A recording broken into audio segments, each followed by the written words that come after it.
with her big dumb face. The longest opening sequence. It's Alice midlife crisis. Oh my god, it's so good, guys. We're not told that. Yeah, we do. We're not told that. It is written. It is written. Hello, McCurdy. No, here, I'll see. I warned you last time. I was like, you got to unmute yourself. Oh, There you go. remuted There you myself. go. Now he's here. I was, yeah, I'm here. Mm-hmm. How you doing? I'm doing all right. Just had a long day with family, and Yeah. nothing much. Yeah, fun. Yeah, I think it's quite clear who won Barbenheimer. Quite clear. Yeah, not to rehash last night, but I'm like, the more I thought about Barbie, I was like, it's so funny how far distant from each other they are in the list, Well, it doesn't. I've also said, it doesn't surprise me because it doesn't surprise me because when you think of movies that even end up in the Oscars versus movies that are the popular movie, it's not always the popular movies don't always win the Oscars. They don't. I mean, the popular movie is going to win the money. They don't win the critical acclaim, and I feel like this is an example of that. So it doesn't surprise me, but I also am like, I know if people want to make it a thing. Well, I actually do have a slide specifically talking about Barbenheimer because we didn't really touch on that as much last night. But I do have a slide talking about it because I do think there's something very interesting with this weekend that we're still in. We're still in the weekend of Barbenheimer. We haven't even finished this weekend. So it is just it is a very odd and really funny little just these two movies that just some knuckleheads, possibly years ago, upwards of a year ago, just decided we're gonna release our movie on this date, and we're gonna release our movie on this date, and then normally sometimes somebody would move it or whatever, and they just didn't, and it just whether it happened organically or some genius was like, well, I don't know. There's such odd, there's such disparate movies. Let's just start like getting our basement memers to just throw out a bunch of like, who called it Barbenheimer? Like possibly not just somebody out there. Months ago. Yeah, no, I would say about 6 or 7 months ago when it was announced that these movies were coming out at the same time. That's when people started the Barbenheimer thing, and then that has. But again, I want to talk about it when we get to the slides because I do have I have a lot to say specifically about that. So, but without further ado, do you want to do your? And also, let's just mention real quick that Nan's had a family emergency. That is why he's not here tonight. We didn't take him out back and shoot him or anything like that. But yeah, he's that you know of. That's why you weren't returning my calls all day. Anyway, Charlie, give me a review of Oppenheimer. Okay, you asked for it. After Dunkirk and Tenet, it seemed like maybe Christopher Nolan was losing his edge. But now we know that's not the case because Oppenheimer is not just a masterful film, but an incredible achievement. But it's also the least Christopher Nolan movie of his movies because this is his first biographical picture. No IMAX-level action set pieces, no major revelations or twists, no cross-cutting between 30 different plot points all converging on one big moment of truth. Instead, the movie is 99% people talking in rooms in a massive and admittedly sometimes confusing web of he said, she said. Spanning decades, the film lays out the life and times of J. Robert Oppenheimer from his days as a student to being appointed director of the Manhattan Project and inventing and dropping the atomic bomb to becoming world famous, but feeling really bad about all of it, and eventually being investigated by the United States government for connections to communists and Soviet Union spies. But all in all, it is the single greatest expression of the Promethean myth in modern history. The man who stole fire from the gods, in this case, harnessed the power of the universe, and presented this great technology to mankind, a tool which was immediately reformed into a weapon that to this day threatens to end human existence itself, and how he was persecuted and punished for his deed by the government he did it for, and by himself. I'm going to read that last bit just in case that edit's weird. and how he was persecuted and punished for this deed by the government he did it for and himself. Yeah. That's a movie. I think most people are my assumption as soon as it ended, I was like, a lot of people are gonna go, boring. It was boring. Where's Batman? Where's chase scenes? And I was just like, I'm admittedly, I'll have to watch this movie 17 more times with a notebook, keeping notes. Like it is Nolan doing his favorite thing in the world, which is let's put this in an editing, unravel it and fan edit it into total chronological order, and it would be really dragging at points. So let's put it in the editing blender, just like we did with Dunkirk, and let's just chop it up. And in Dunkirk, I didn't buy it. I was like, you put it in the editing blender to make it appear like it's brilliant. Oh, like it's about time. It's about time, right? Because we're cutting over here and back here, but no, this had a purpose where it was really just going through the whole series of events. And I ate this shit up. This is I have not seen anybody online or people that I know have said this movie is boring. I think most people think this is, like, in my opinion, this is his best movie ever. Like, that's my as opinion. soon as it ended, I was like, I said the same thing. I sat there and I said, wow, I just saw Nolan's best movie of his life. And I usually when I have that feeling, I go, okay, but calm down. Think about it. You might have to watch it a few more times, but this was this a fucking achievement, dude. This was just incredible from beginning to end. Let's save some of the talk about Nolan once we get past the slides, because I do have a lot to talk. We both have a lot to talk about. A lot to praise Nolan. There's a bunch of stuff I want to talk about with this movie, but let's get into it. First off, come on, guys, buy your merch. This is day 2 of the Barbenheimer.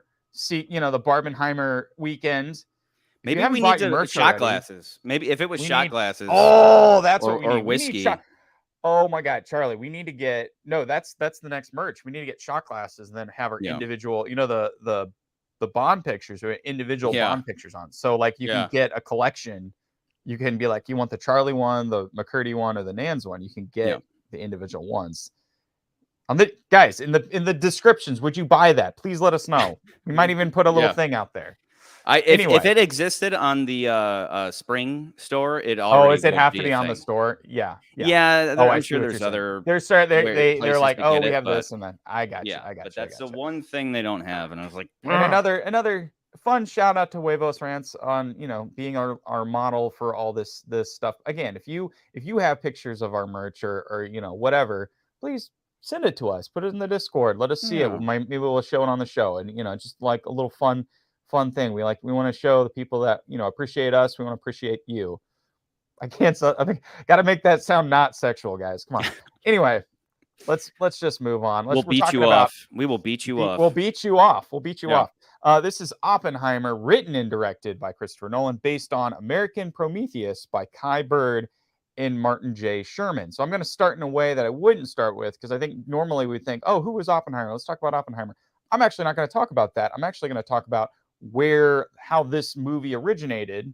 So this particular film is based on the biography of Julius Robert Oppenheimer, American Prometheus. The biography was written by Martin J. Sherwin and Kai Bird. Sherwin had actually begun the book going back all the way to 1979. Sherwin had conducted hundreds of interviews from people who knew Oppenheimer, collected thousands of declassified documents, dossiers, letters, diaries as research. That all said, the book had become somewhat of a never-ending, unfinished piece of work for Sherwin. It wasn't until Kai Bird entered the picture the duo began to make progress in finishing the book, which was finally released in 2005. Now, Christopher Nolan was gifted Oppenheimer's speeches by Robert Pattinson. There's actually a thing that I read about how Robert Pattinson was talking about how Tenet, even though that movie's messy, and we can talk into that, but he talks about how that movie is kind of about what if you could put the toothpaste back in the bottle, so to speak, and that was part of the reason he wanted to give this to Nolan as a wrap gift. He gave him like this thing of speeches, which kind of that kind of sparked Nolan's curiosity into the Oppenheimer story, which led to the book. And then he decided, let's take this book and we'll base the movie off the book. Of course, I have never read much about Oppenheimer, But the Cliff Notes version as Julius Robert Oppenheimer was an American-born New York who was born by Jewish German immigrants, which also confused me because as I was watching the movie, I was like, is he American or was he immigrated? Because he has a little bit of an accent, but that kind of clears that up for me. I was like, oh, his parents were Jewish from Germany. They had moved here, but he was born in New York. So I was like, okay, I get it. He's an American. He went to Harvard, he went to Cambridge, and then Göttingen. I don't know. It was the German school that you see him in the movie. That's where he got his doctorate. And much like the film shows, he became the head of the Manhattan Project, which made the 2 nuclear weapons that ended World War II in Japan specifically. That's yeah. So basically, this was based off of a book, and they even say it like you're like, yeah, we're basing this off American Prometheus. You talked about it. They say it in the beginning of the movie about how he brings brings fire to man essentially.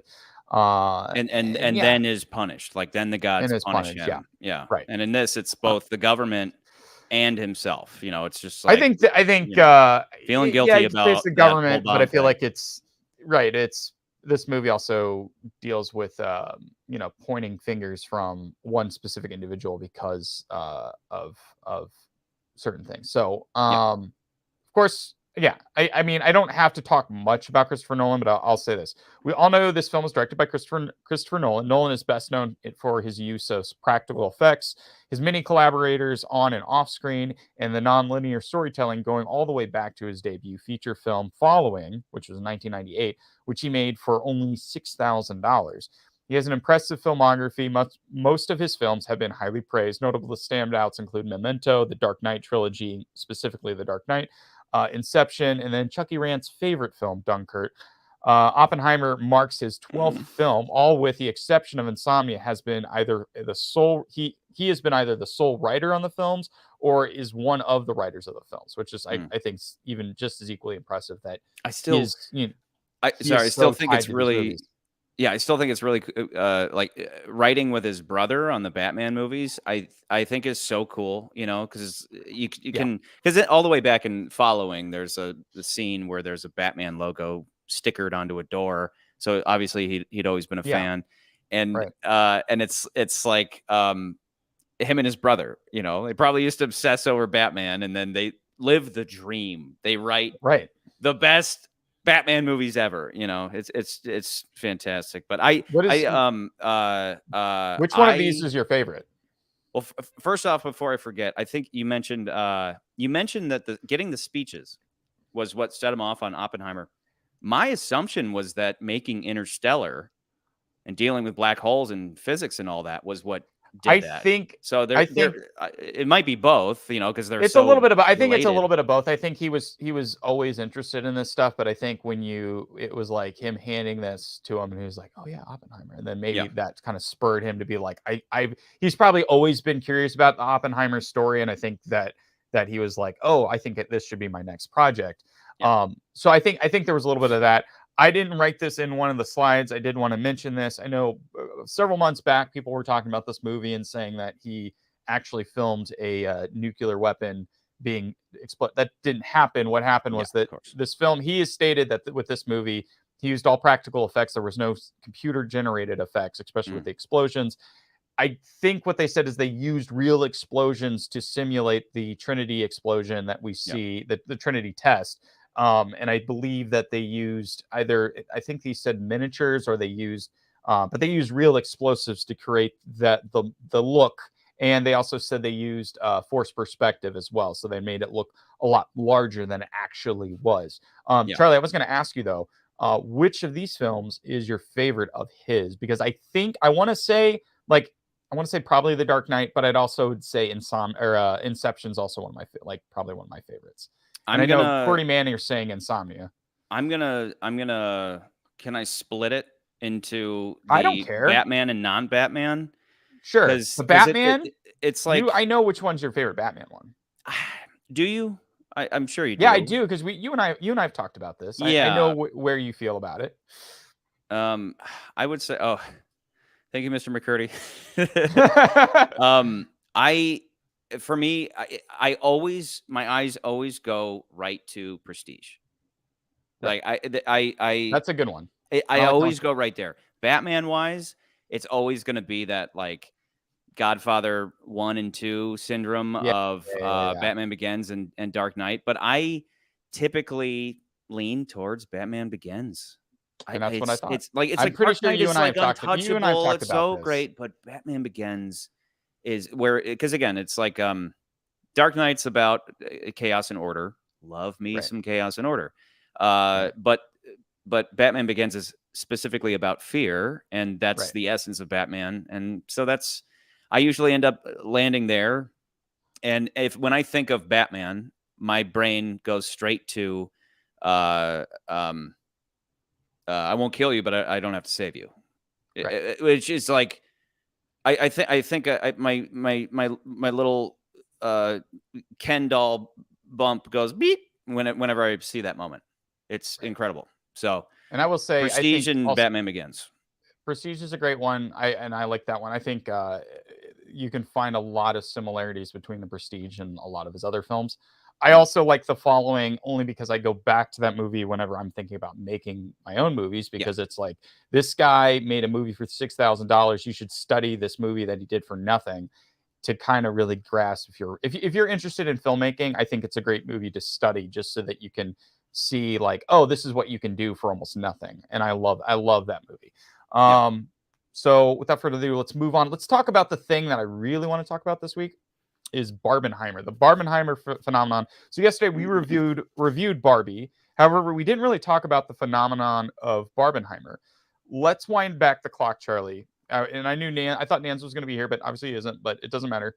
So let's wind back the clock back to during the pandemic, where much of the groundwork for this weekend began. Because if you recall, prior to Warner Brothers being bought by Discovery, the pre-Zaslav regime decided to do a same-day release on HBO Max and in theaters due to the low attendance of the box office because of COVID, basically. So Christopher Nolan, who has been a staple at Warner Brothers, again, he has been like most film directors usually have an office at a studio. Most people don't realize this. This goes all the way back to like the early days of like filmmaking of like the studio system. But that element of the studio system still has reigned even today. But usually directors, they usually have an office. Like Spielberg, I think his office, like for a long time, was at Universal, right? They usually have an office at a studio. His office was usually at Warner Brothers. All of his films since Insomnia have been produced through Warner Brothers. But he was he voiced his objections to mandate. It was mainly because of how it was handled, because there was a lot of filmmakers didn't know they were gonna there's a lot of things with the contracts, because if you make a certain number at the box office, you're gonna get a certain amount of residuals for those profits. And that really screwed everything up when you're saying, oh, we're going to release everything in HBO Max. Now people aren't going to go to the theaters. They're going to stay home and just watch the movies. So he was also somebody who was not very happy with that. So because Nolan then left Warner Brothers to rival studio Universal for his next project, which is Oppenheimer. Well, yes, you can look at like you kind of mentioned this before. You can look at Barbenheimer as counter programming, but with two juggernauts, one being Nolan's clout as a director versus Barbie's international appeal as a toy line directed towards girls. Yet, I think it closely resembles the equivalent of LeBron James after his 2010 decision to play for the Miami Heat, now playing against his former teammates and team, the Cleveland Cavaliers. Just remember, he was a Warner Brothers guy. Now he leaves, and now he's playing for a different team. But now we've got Warner Brothers, facing off against their previous star teammate as Christopher Nolan in this film. And obviously, like, this movie, we are still in the opening weekend of these films, but Barbie currently has a worldwide gross of 337 million over Oppenheimer's 174 million. This doesn't actually surprise me because, again, like one's more, like you said, one's popular versus one's the popular thing, one's more the intellectual, right? It doesn't surprise me. I generally think it's good competition is great for theaters, no matter which film beat out which. Most people I've talked to are usually like, are you going to go see both? And that's kind of the event movie this summer. It's not I want to go see this movie. It's not this or that. Avengers. It's Barbenheimer. You got to go see both of them, because that's the catch. So I think a lot of people are doing that. I think that's fun. I think it's great for theaters. I think even Tom Cruise, like, of course, his movie was last week, but I mean, he's a crazy movie guy. And he was like, I'm going to go see both of them. It's one of those things where it's like, you can't write this shit. You can't pay again, unless somebody actually like came up with this, which guaranteed no, but you never know. It's but yeah, it's like 10 years from now they'll be like the best PR firm in the world. They came up with Barbenheimer. But it's something that just happened, and they'll try to replicate it again. And, they'll be like, go see Star Wars. I can't even think of like something's going to happen where you're going to have a filmmaker that's going to be like some like a Spielberg movie, and it's going to be up against some product or some like, comic book movie, and everybody will go, look, the first time it was a fun joke, but you can't recreate it because it happened organically, and because it's too, like as I already said, it's like all these images are so bizarre, and because it's hilarious, people get behind goofy stuff. I mean, I really wish that there was more. I know they couldn't do it because, of course, Warner Brothers and Universal probably weren't going to play that game because they are technically still in competition. But it would have been more fun had something like AMC or Regal been like, yeah, you can buy your ticket. Like, we're going to do like a special price ticket where you can go spend 5 hours at the movie theater. Yeah. And you go in and you watch Barbie, and then you watch Oppenheimer. And then they have another version of the showing where it's Oppenheimer first and then Barbie. Yeah. That I think would have been a lot of fun. But I still think, I still like, this is the coolest thing that's happened at movie theaters specifically in a very, very long time. And the great thing is there are people everywhere.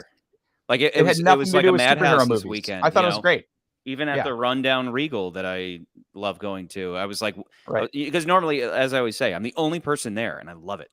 I was like, why are all these people here? Get out of my theater, But it was, it is fun and ridiculous. But what I'm more interested in, so far as, it's because it's like, okay, big money, right? What I'm more interested in is what the drop offs are going to be. My prediction would be that Oppenheimer will either be, will be fine. I mean, I plan on going to see it in IMAX, but it's booked for weeks. I would have seen it in IMAX, but it's booked for weeks. And my assumption is that Barbie's going to drop off because it's like, oh, it's a great movie you can take your daughter to, and then it's like, can you take your daughter to it? Completely different. You can because is it PG-13? Do that. Yeah, it is. And you can. You could do it's that. just parental guidance, or you have to be 13. Right. So you can. Right. But anyway. Okay, so this is going to be the long list of if both you and Nans were here, it's going to be moving on because we're going to talk about a good chunk of people that were in this movie, because like Barbie that had a giant cast, Oppenheimer probably has even a larger cast of people. And it was almost like, instead of casting nobodies for these roles, Nolan's like casting every person who wanted to work on a Christopher Nolan movie. But first off, we got Cillian Murphy. Murphy's best known work includes 28 Days Later and Sunshine, both Danny Boyle films.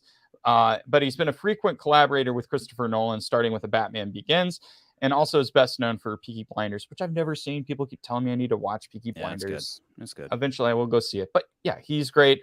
I don't have much else to say. I mean, yeah, he's great. Like I think he'll be nominated for this role. I would not be surprised if he doesn't get nominated. I'd like to see a win. Based on everything we've seen so far. So far I'd like to see a win. I would not be surprised if he got nominated. Next we got Emily Blunt. And so she plays Catherine Kitty Oppenheimer. She's probably first came to be known on the scene with Devil Wears Prada. I mean, she did stuff before that. She's married to Jim from The Office, John Krasinski, and they also co-starred in A Quiet Place. So I'm just going to keep moving on because there's really not much. Real quick though on her, she surprised me more than anybody. How there were times where I knew it was her the moment I saw her, but it was. The way she was playing it was so. There were moments where, and this rarely happens because you're just like, oh, this is the famous person I know. Insert famous name here. But she would just blend in. Whatever she was doing with her voice and her performance in general was.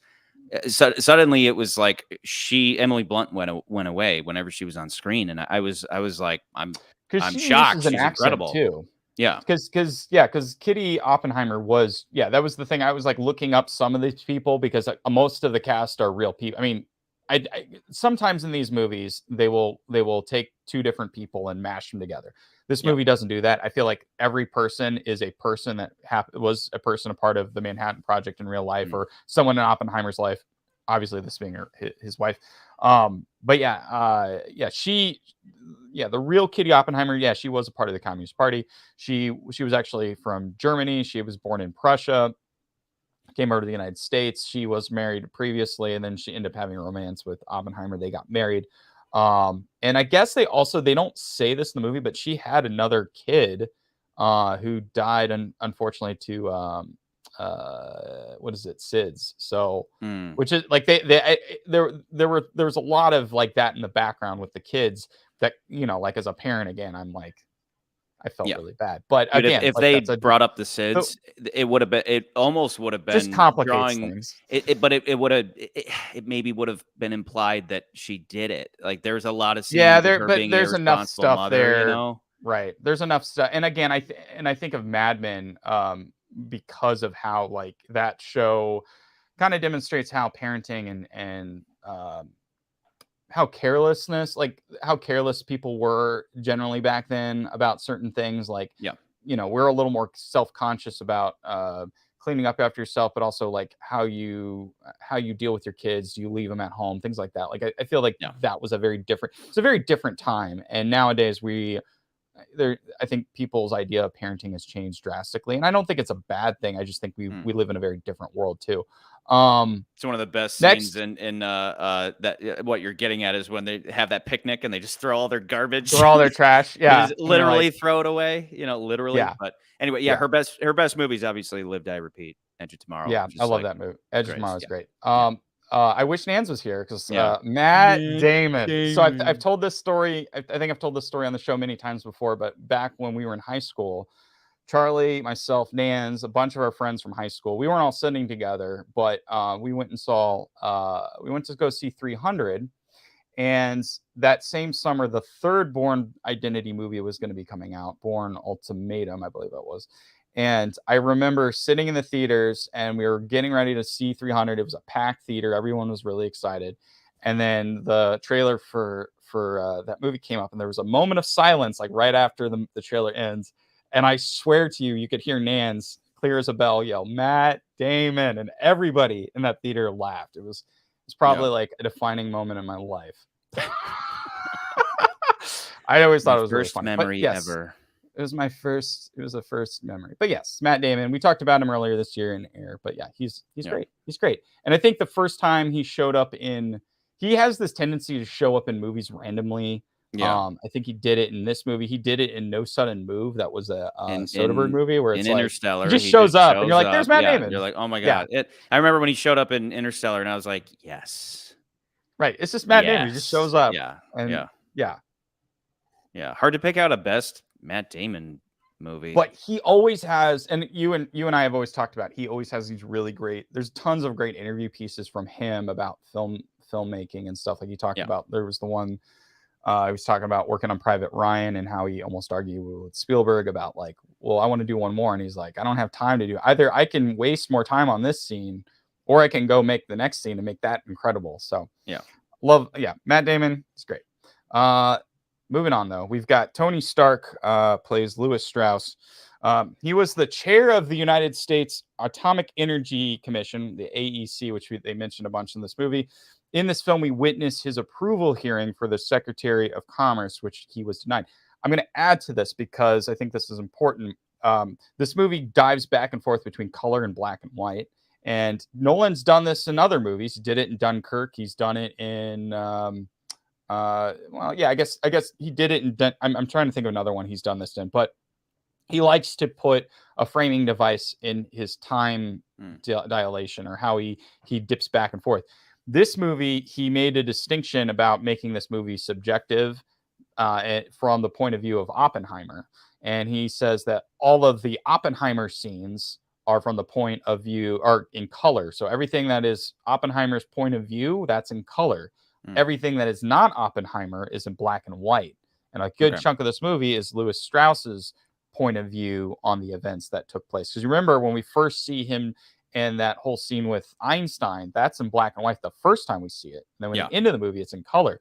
Because the whole time that was something where I was like, when I watch this again, I need to pinpoint, because at first you think it's because the classic use of this is if you're doing a flashback, you put it into black and white. That's quickly broken. So then I'm going, okay, wait, now I'm gonna need to watch this again and from the beginning and be like, what is so that's anybody who hasn't seen it yet, that's a very important thing to go in with, because and that's you'll be a little that's a unique use of that for sure. That to attribute it to a specific character. I'm not going to say that was not an observation I made. I did read that, and it was basically Nolan saying like, I intentionally made this movie. He was like, I wanted to come through this movie in a subjective way and I think Huevo says this as well. Script it was written in first person. He does say that, but his intention was like, we'd switch back and forth between perspectives of events. And that's kind of like, that's like an old school film thing when you think about like a movie like Citizen Kane, where the beginning of the movie is through the eyes of what the news media saw of Citizen Kane. And then the rest of the movie is everyone's different points of view and their eyes of what actually happened in those events that are described in the very beginning of the movie. So I think that's actually a really cool narrative device. And I think that shows, and it's weird saying it because Christopher Nolan's been making movies for, how long he's been making them, but you see kind of a growth or a maturity in the way he's making his movies. Okay. So we're going to go through 2 slides of people, and I'm going to read them, and maybe we'll comment on them. Maybe we won't comment on them. Okay. But there's 2 damn slides because I have this cast is so freaking large. Yeah. So let's start off. Finally, a ridiculous list of people in this film. Some I will note, some I'll just keep train moving. So we have Florence Pugh. Remember her from Black Widow. She plays Jean. She looks just like her real life person. Maybe you look closer. Her real life counterpart. Wow. You got Josh Hartnett plays Ernest Lawrence. I'm going to quickly say there was talks at one point of him playing Batman. This movie convinced me he could play Batman. I'll just leave it at that. I think physicality, I was like, oh yeah, he definitely looks like he could play that role. Okay, where was I? He's a huge person. Casey Affleck plays Boris Pash. Rami Malek, Bond villain, we'll talk about him in a future Bond episode, plays David Hill. Kenneth Branagh plays Neil Bors. He's a director, previous collaborator in Tenet and in Dunkirk. And he was also the director of a Marvel film. He directed the first Thor movie. Benny Safdie plays Edward Teller. He's the director of Uncut Gems. Him and his brother directed Uncut Gems and Good Times and all those movies. Both you should watch. They're really, I've seen Uncut Gems. It's great. Jason Clarke plays Roger Robb. He's in a bunch of stuff. You've seen him around. And then finally on this list, we got Tom Conti. He was also in Dark Knight. So the guy who plays Albert Einstein in this movie, because Charlie and I were joking last night on the Barbie cast. It was like, why wasn't Michael Caine Albert Einstein? Yeah, that would have been great if he was Einstein. But Michael Caine's not in this movie, and he's been in a ton of his movies. But anyway, and Nolan said it specifically. I want you in every movie I ever make for my career.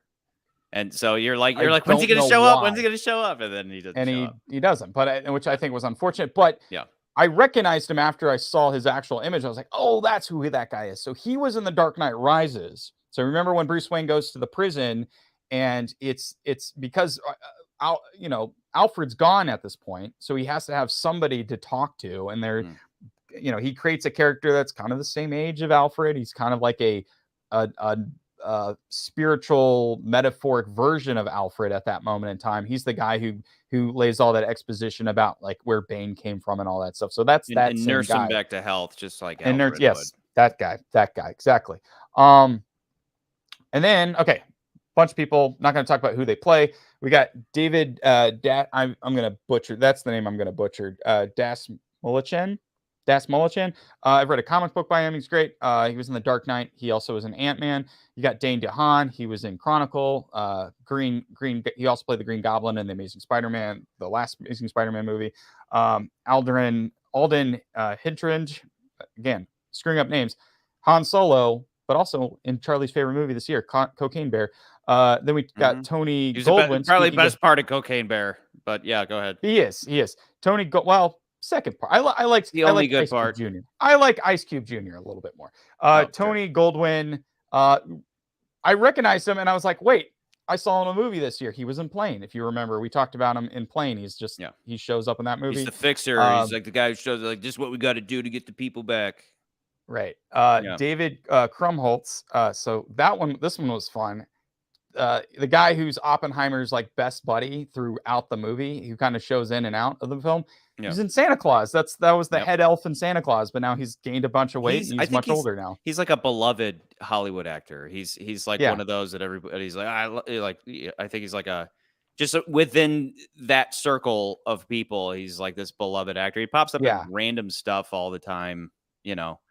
But that's all of us know he's the one with there's a Mrs. Claus, that's that guy. That guy. Yeah. The Claus, The Claus. Yeah. Matthew Modine, again, he was also in Dark Knight Rises, but he was also in Full Metal Jacket. And I think Nolan has stated that, like, he loves watching Kubrick movies. So it's no surprise that he wanted Matthew Modine in this film.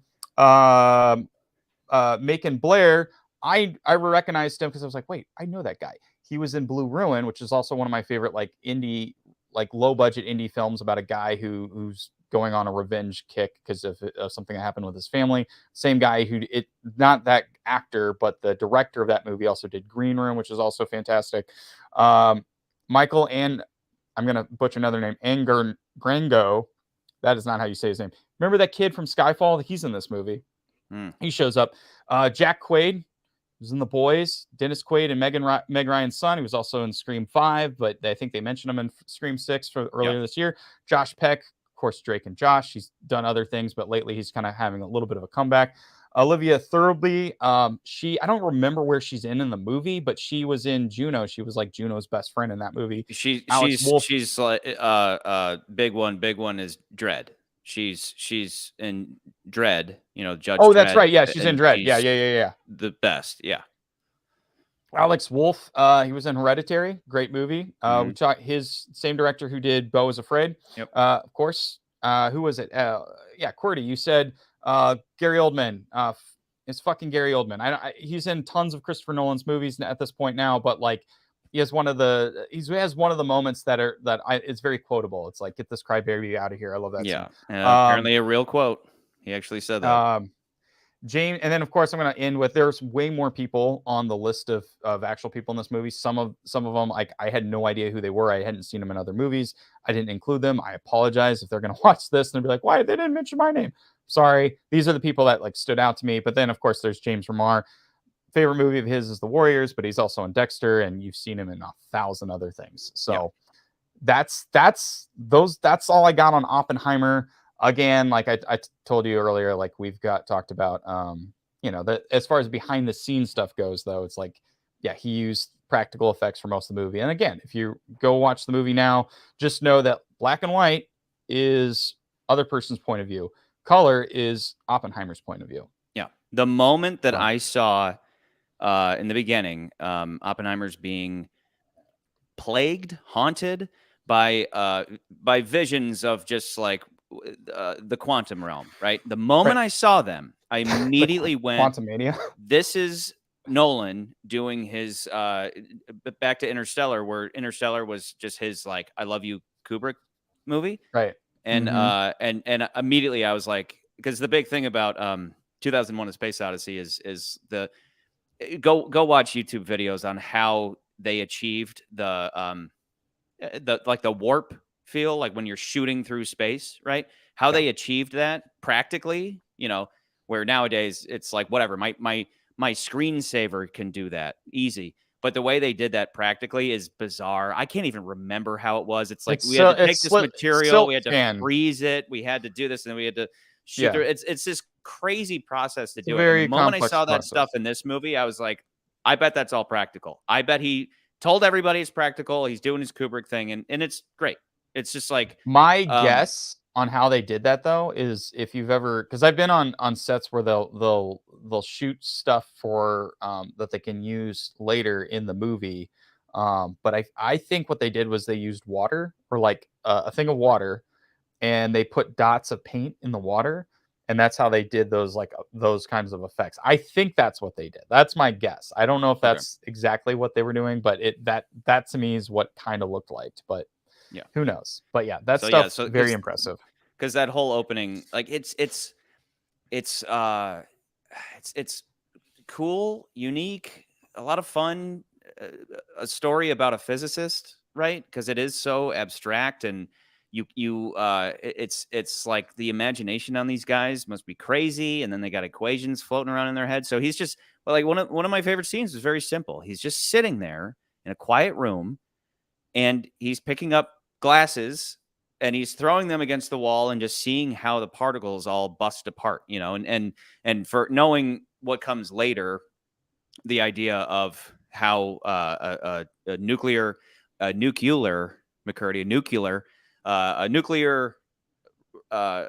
chain reaction occurs, where it's basically like a big object being split into, you know, a million smaller objects, like unleashing an incredible amount of energy. So to watch him just trying to visualize that by breaking things, you know, it's whereas nowadays, we never sit around in quiet rooms and just think about stuff. We're just like staring at phones while we're taking dumps and whatever. And our imaginations are just focused on this little black box instead of, you know, just cool little moments like that. But that's like right off the bat. That's just when he's a student, or I think he had just left his school, and a big in Germany, right? The Kenneth Branagh character was like, "You got to get out of here. Like, you're too smart for this place." And you know, so right.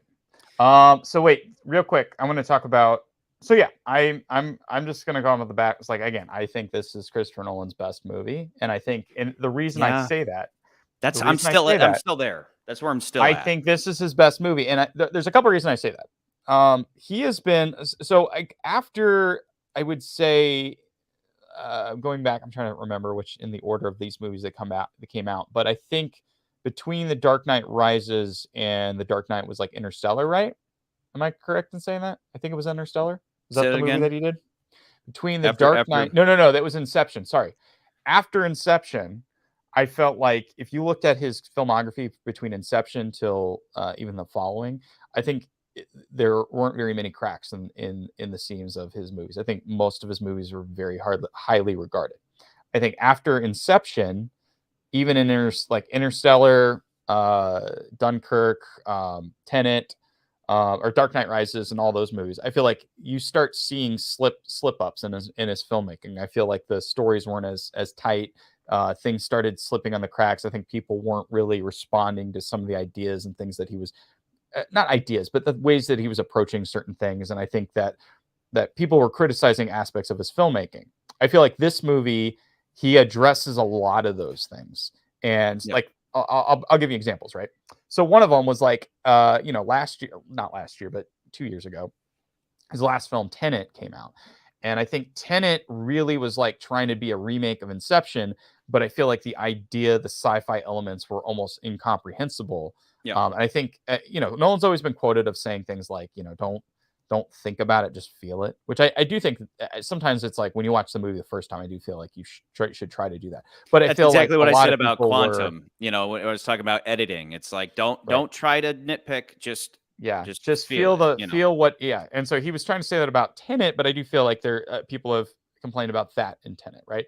And I feel like that was something that was just like, it was just very complex, overly complex idea that not everybody just wanted to buy, where I think Inception sells it very well as far as how he was creating these sci-fi elements and that sci-fi world.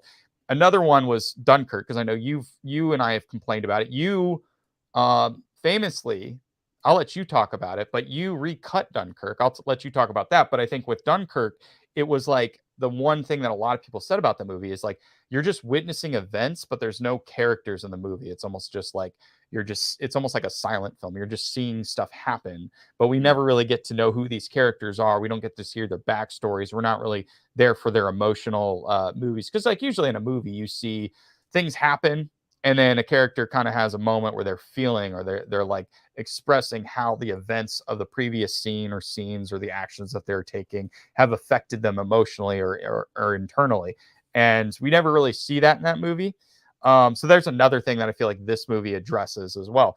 And then I think this has been in a lot of his movies is he is very, I think one reviewer that I watched a long time ago would say, he is very arm's length when it comes to emotions with characters. Like he doesn't really, you don't get a lot of like deep emotions with characters. Sometimes you get a little bit of it. Like you see a little bit in Inception, you see it a little in Stellar. But it's just like we kind of are more witnessing. We're not engaged in what's actually going on. And I feel like this movie again is another one. It's generally about.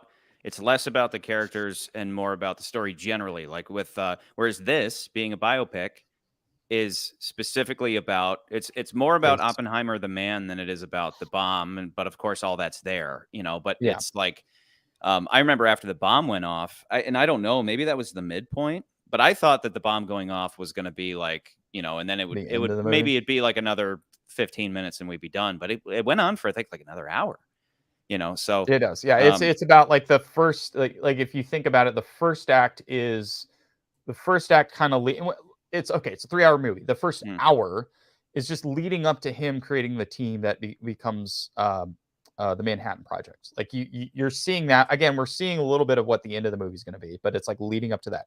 The middle part of the movie is building the bomb. And then the last part of the movie is repercussions of the building of the bomb. But it's also finding out that this whole time, this movie that we thought it was just about him and this atomic bomb turns out, no, this is a movie about a character fighting for his, what you described in Prometheus. Is like he's McCarthyism. There's McCarthyism going on. And him punishing himself because he's, the famous line is, and there's literally an entire Linkin Park album dedicated to this line, which is the I have become death, the destroyer of worlds. And they open up their album with that, which is hilarious. It's an album all about how it's called 1,000 Suns, and it's all about just like nuclear annihilation. But the that's like the coolest thing ever, where it's hey, Mr. Oppenheimer, can you tell us a little bit about what it was like? And he quotes the Hindu Bible, just like, which they set up early in the movie, where she's like, you can read Sanskrit, and he happens to read that line. But it's like, and it's so, if you've never seen it, you got to go check it out. It's I've seen it a million times. I've heard a million times from this Linkin Park album, but it's like, it's just chilling. It's not like, it was a good time. It's like so sullen and quiet and just like introspective. And it's like he's just staring into the distance, just like, I did that. Like I gave the means to just like evaporate 200,000 people. Like, what was the question? Like he's just so in his head about it. And that's what this movie was about. It really captured that. And that's the thing. It's my initial reaction. My thought was, a lot of people will say too much talking. And it was confusing. Like, I'll admit, I'm like trying to keep up. Right. But the overall story is like, well, you were sitting with this person, and they had connections to a spy. It's all this McCarthyism stuff of just trying to like, did you give the bomb to the Soviets? And it is incredibly complex, and it is people just sitting and talking, and that's not a bad thing. My point is that's very different from anything he's ever made. And that's where people are like, I came for the Nolan movie. He made Batman. And then they get this. And I'm just like, this is incredible. It is the scope, the scale. You'd be tempted to say maybe Interstellar was bigger because it's got all the action and all that stuff. But bringing this whole story to life felt like a bigger achievement than any of the action movies he'd done before, and had significantly more meaning so far as, I would say, most of his angle. I've always felt like most of his stuff landed more into the realm of science fiction, not as much. When people think of The Dark Knight, they think of the action, but even going back to the Batman Begins, like the fight scenes in Batman Begins are almost non-existent, because it was more about like, what does it mean to be this symbol versus like actually like seeing him fight, and that being where you get your sense of enjoyment. You get this sense of enjoyment with some of his action movies through, again, like, you feel it, you don't you're not thinking about it, you're more feeling it, but it's more about like these things happened. Kind of like a weird example is like Wes Anderson. When Wes Anderson does violence, he says the event of violence happens, and then we move on. But it's like the event of violence happens. How does it affect the rest of the story? Yeah. And it kind of does that. And I feel like that's what Nolan's done in most of his films. They're not like, it's not glorifying. It's not like John Wick, right? Like John Wick and Mission You're there Impossible, for the it's violence. glorify. It's about You're violence, there for yeah. the violence. You want to see the violence. His movies are Yeah. never about seeing the violence. The violence happens, but it's not. It's like I'm telling you the violence happened because it's a part of the story.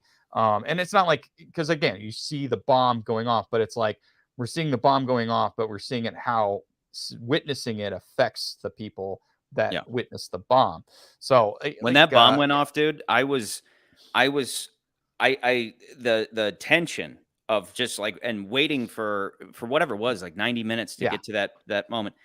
I was balled up, and I was just like this. I was just like this. And just every bit of me was just like so tensed up.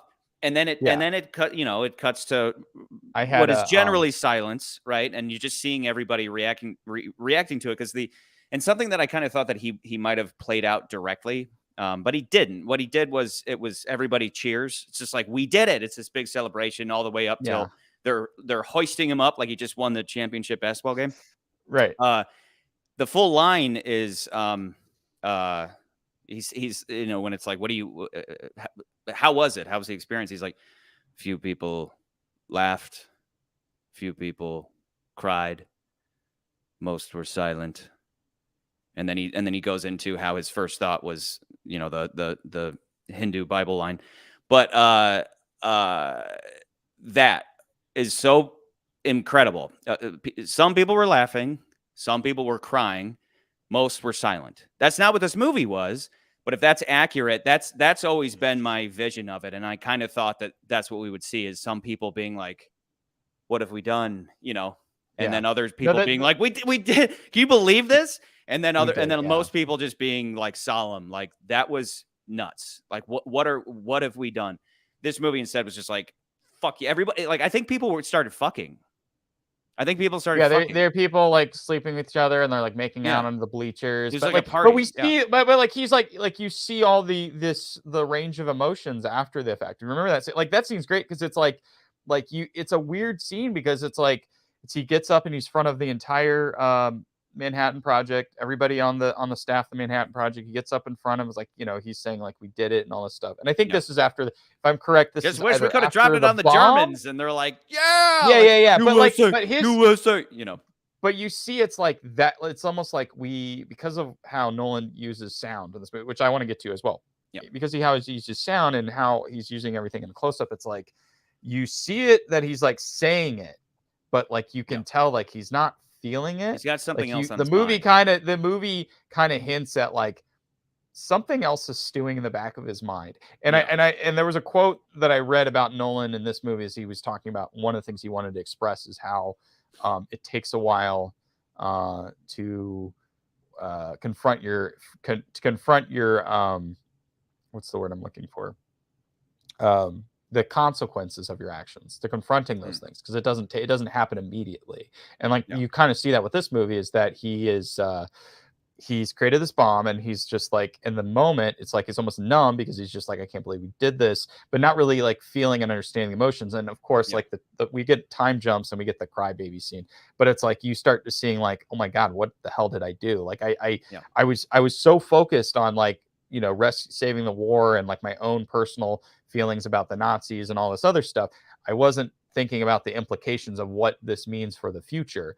And that's like the spooky note at the end of the movie. He was the whole time. And you can argue that, it didn't hit him until he saw it. No, he knew from the beginning, but the whole idea is like, it's inevitable. It is inevitable because I watched a video, I found some channel, this physicist who like he specifically put out in Oppenheimer. He's like the physics of Oppenheimer. But I had researched it previously, I think for a Bond episode or whatever, fission and fusion and all that fun stuff, and how the chain reaction occurs. But he sorry, lost train of thought. He's somebody commented on that video saying, I don't understand humanity. We need more peace, and politicians should talk to each other, and there shouldn't be war. And I'm like, buddy, how old are you? You know, are you like 14, 15? I get it. I've been there, but like a movie like this, that's a heavy theme where it's once the gun is created, like once you create a sword, once you invent the firearm, it's invented. The you know, that's the Promethean theme, which is fire exists, right? Anything that's Promethean, essentially what it means is it can be used as a tool and a weapon. It's the classic, like, you know, farmers, the war comes, they recast their pitchforks and tools and whatever into weapons. Take anything, like take anything that can be used as a tool, and you can also kill somebody with it. So that's Promethean. And so this, he knew from the get-go, because in that first scene where it's there's this paper, they split the atom, right? These German physicists, they split the atom. Everybody now knows it's possible to make a bomb, and people go, no, we need to turn this into like energy. This could be free energy for everybody. Somebody, all it takes is one butthead to make the bomb, and they will. If they can, they will. So we have to make the bomb, and now it's a race. That's the pull. That's the draw to this movie. Right. And because that's, again, that is the Prometheus story. It's like the best telling of the Prometheus story ever. You know, forget about that space movie. This is the one. Yeah. So I loved that. And speaking of consequences, that was one of my favorite lines of the film. I said it last night, but when he was crying about, I think that he was crying about the death of his girlfriend, and his wife says, you don't get to commit the sin and then expect the rest of us to feel sorry for you when there are consequences. And so that's the thing, right? Like, that's the theme. That is the main theme. And, you know, obviously I like that, because that's my whole just kind of moral philosophy, is that a lot of times people today are like, well, I should be able to do whatever I want. You go, yeah, but people figured out a long time ago that if you do that enough, something bad might happen. I drink on these shows. You know, if my liver ends up killing me, that's my fault, right? But that's the whole thing. Like, ancient wisdom says, you shouldn't do this. You know, gluttony, greed, sloth, envy, wrath, pride, lust. You should avoid those things. And people go, oh no, that was superstition. They commit the sin, bad things happen, and then they get angry. And so that line just hit, not just with me personally, resonated with me personally, but with the whole movie. That's the whole theme. So I love that. Real quick though, you asked me about Dunkirk and we talked about Dunkirk because you edited. Because you talk. I know we this is like kind of off topic, because you had told me a long time ago, like, I remember when Dunkirk came out, and I was like, I enjoyed Dunkirk. I thought it was a great movie, as far as like, wow, this is kind of like watching a silent film. But it's like a modern version of a silent film, and I still enjoyed it, but I don't think I enjoyed it as much as many of my version's better. But you made a version that you took to another film, and then which had Gary Oldman. Soon after, I remember leaving Dunkirk, because Dunkirk on its face, you're like, no way, Nolan is doing this, you know, historical action drama, call it, about Dunkirk. Dunkirk is one of the greatest moments of World War II. I can't wait. The trouble is this. What is the story of Dunkirk? It's just a bunch of guys standing on a beach, and then eventually boats show up. And it's incredible. That's an incredible tale. But so far as a movie goes, there's not much there to work with, right? And so he did the editing blender. But the editing blender began, in my estimation, with The Dark Knight. I don't think up until that point had he done that, other than, like, you can argue Memento was one of those, and, you know, I even wrote this down. I think he did that way back. I mean, he's been doing this since the fall. He's been playing with editing forever, but specifically what I mean is when he did Dunkirk, it was like, sorry. When he did The Dark Knight, that was the first time that it was like, okay, here's like 3 or 4 things going on at once, and we're cross-cutting all around the place, right? Then he like perfected that with Inception, where it was cross-cutting around all these different dreams, and it's just like that's what makes that movie so. But there's damn like impressive. there's like a time element to that one as well. Yeah, but yeah. But then it was like by the time he was doing that in Interstellar, I was like, that's a misstep right there. Because you have the whole movie, you have this incredible space stuff going on, and you should cut back to home, but it was done so much, and then eventually at the climax, it's totally forced, where it was like, okay, I want to do my crazy cross-cutting thing again, so I'm gonna have Casey Affleck, like he's gonna beat them up, he's gonna punch them in the face, right? And so we got to go set the field on fire, and like, meanwhile, McConaughey's in space doing amazing space stuff. And I'm like, let's just stay there. This is better than like this manufactured tension that back on Earth, Casey Affleck's going to be mad that they set the field on fire. I don't remember this. I don't remember this aspect of the movie. I just remember. I think it's god-awful. I do remember. The one thing I do remember about that movie is I do remember that I think what he was trying to do is, again, he was doing the same thing he was doing with Inception, is playing with time. And I think, and he does it with he literally does it with all of his movies. I think I would say that to a degree. I think The Dark Knight and Dark Knight Rises, he kind of strays away from it, making the movies much more linear. But with this movie, and with Interstellar, from what I remember, is that movie deals with time in a very literal sense, because he's traveling farther in the way that time dilates with time travel, or that whole scene where they go down to one planet, they come back, and the guy's aged by like 10 years. Yeah. Right. So he's playing with that, and then he has to cut back because we're trying to match these stories, but there's also this really weird convoluted thing with like when he travels into whatever that weird realm was. It's like he was the thing in the beginning of the movie that the daughter kept seeing in the bookshelves, the ghost. Again, it's also kind of like it kind of weird wraparound stuff in the film. But that whole thing though then culminates in her getting the information through the watch, and all that's great. But then she runs out to Casey Affleck, who apparently was like gonna murder her 5 seconds ago, and she's like, "Dad's in the watch," and they awkwardly hug. The first time I saw that, I was like, huh? Was that a misstep in a Nolan movie? Was that a horrible misstep? Like, these movies are not perfect. After you watch them 50 times, you can start to poke holes, but really solid. And especially the first time you watch them, and every time I've watched it since, I'm like, that's just the worst part of the movie. It's easily forgiven because the rest of it's so incredible. But it's my point being that it's him being like, well, I love doing the cross cutting, so I'm going to do that. But it was just contrived, manufactured tension. So anyway, that then goes into Dunkirk, where, because I think Dunkirk was the next one, and it's. The story is a bunch of guys standing on a beach and then getting picked up by boats. So there isn't that much to work with unless you're just going to stand on the beach with them for a while. So it turned into put the movie in an editing blender. It's confusing as hell the first time you watch it. It's like almost unwatchable the first time. And then once you're like, okay. And I took the movie and I unraveled it. I put it into chronological order because I had seen... I had seen Darkest Hour and was like, this is fantastic. I'm sitting in the theater going, this is perfect. I'm going to cut this with Dunkirk and I'm going to save Dunkirk, because Dunkirk, what Darkest Hour didn't have was the consequences of everything that that was going on. Like, Jesus Christ. Oh God, Gary Oldman's character, Churchill. Churchill's like, he plays Churchill and he's played Truman. Yeah, right. It's great. It's great. It's great. Yeah.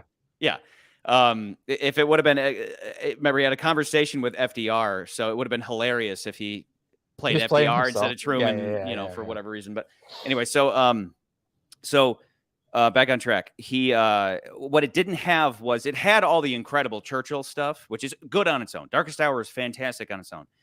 Dunkirk didn't have that like, it had the editing blender and it just didn't have anything going on. It was better to just take the action of Dunkirk and transplant it over into Darkest Hour, where something happens, we cut to Dunkirk, because there's a ticking clock going on in both movies. So Literally, it's like tick tick tick is the soundtrack. So Right. they're better together because it has the central character to hook you, and then it has like here's an illustration, a direct illustration of the consequences. So I love my cut. But Dunkirk itself, I've never watched again. I've seen it several times, and obviously when I edit something, I'm like intimately attached to it. But it's just not. It's very much overhyped, and I put it in the same kind of like OHMSS category where it's like it's good, but it's overhyped because it's so vague. I've said before, like vague genius, right? Where the idea is if we just make it confusing enough, people will assume that it's brilliant. And I caught zero of that in this. I'm looking out for it, where it's like, is there going to be any vague genius here? Because from the beginning, they're kind of all over the place with the editing. It's non-linear at times, but it is largely linear. So. Right. And can get confusing. And I think somebody said it's like, it's kind of too, it's somebody posted in the Discord. I think it was like Critical Drinker said it's like too labyrinth for, when you say labyrinth like that, is it like labyrinth? I don't know, but it's Labyrinthian? almost, sure. Something it's like almost that. too complicated for its own good, but I was okay with it. That's the one thing I would say, like, fair. Well, it was uber complex. Were you feeling it? But there was stuff that I wasn't keeping up with as far as the AEC, because I was trying to keep up with it. And okay, so I wanted to go finishing off what you were talking about. You guys let's get rid of this. First comment. off, you guys, if you want my edit, I'll send it to you. Just hit me up in the Discord. Yeah, Charlie has the. I'm sorry, I tried to take it down myself. I've been I had a successful YouTube account or like a Vimeo account with a bunch of followers, and it got nuked. So I made it a little harder to find my stuff. Yeah, Charlie's got a bunch of different other cuts of other movies. If you want to talk about it, talk about it on the Discord. So okay, you were talking about editing Blender. I am arguing that you're wrong in that he doesn't blend it in the edit. He does it in the script before he puts it out in the edit. So he writes his movies in that way. Yeah. With Following, which is his very, very first movie, there's a lot. Like I told you this the other night. I was like, this movie reminded me of his first movie. And you're like, what do you mean by that? I want to hear this. So The Following is a story about a guy who follows people because he's a writer. And he just wants to know what people are up to. He follows people. He's just curious, and he uses this for his writing. That movie also starts off with interrogation, essentially, because this is kind of what this movie does. Is there's a lot of scenes where it's him being interrogated by the United States government about the events. Him and Strauss is about like what happened. Why did you do this? Strauss. Why did you do that? Is it Strauss? Yeah, because he doesn't even mention that, and he says he's like, yeah, I go back to the southern pronunciation, Strauss. Southern pronunciation, Strauss. Yeah. So again, in Following, that's how that movie begins. Is that the main character is sitting with the police. You don't realize it's the police right away, and he's asking him like, how'd all this happen? And you don't understand what the end of the movie is yet. Like Nolan does. That's one of Nolan's tricks. Is he doesn't give you all the pieces. You're kind of figuring out the puzzle as it goes on, and it does something fun with the revelation, because like even when I try to write screenplays, something I have learned is like it's better not to give out all that information at hand. Let the audience figure out what is going on. That gets you a little more engaged than just being like, this is his occupation and everything. You can figure that stuff out with the clues and the hints as to what he's doing. So anyway, that movie's about him following people. What ends up happening, much like most crime noir films, is that he gets into something he shouldn't have gotten into. So he ends up meeting another burglar. That's who he starts following.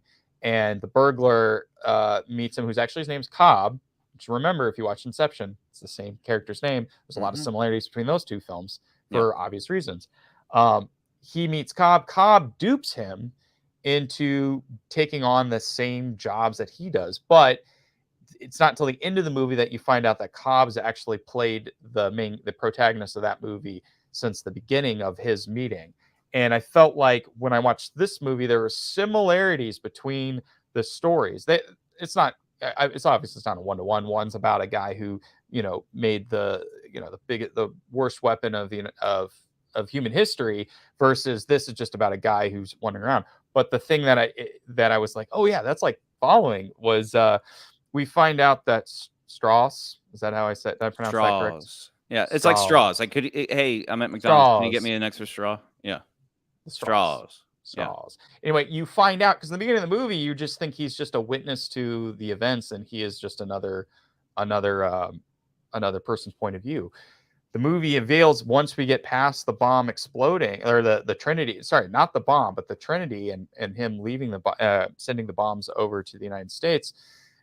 There's a quick turn where you find out, oh, he's the villain of this movie. He's the one who's put Oppenheimer in this position that he's in.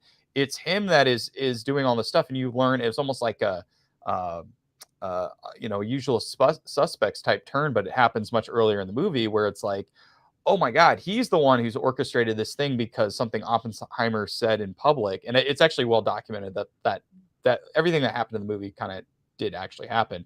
I don't know the exact details, exactly what was said, because they say it in the movie, and I still am wrapping my head around like whose position was what. But the idea is essentially that he kind of made of a mockery of him publicly, and he never forgave him for that. So and I had to read up on this.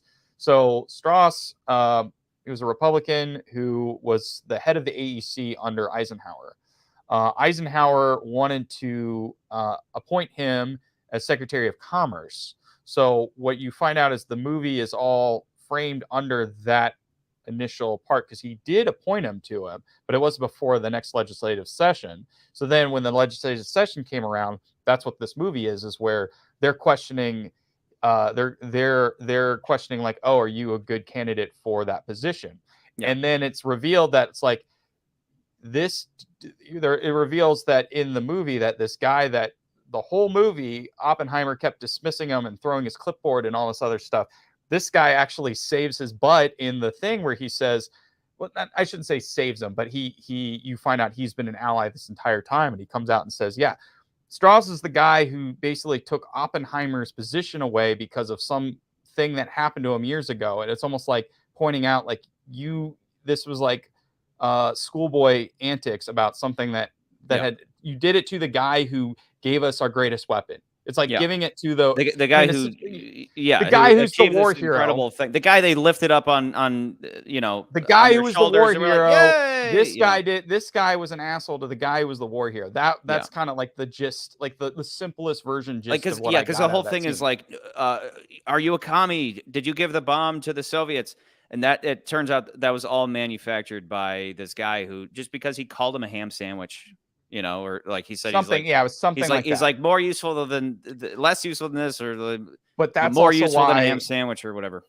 That scene where he says all that, and when my favorite part of the movie was actually it's towards the end. It's almost the very end of the movie, and it's when he meets his defeat and he's talking to Han Solo.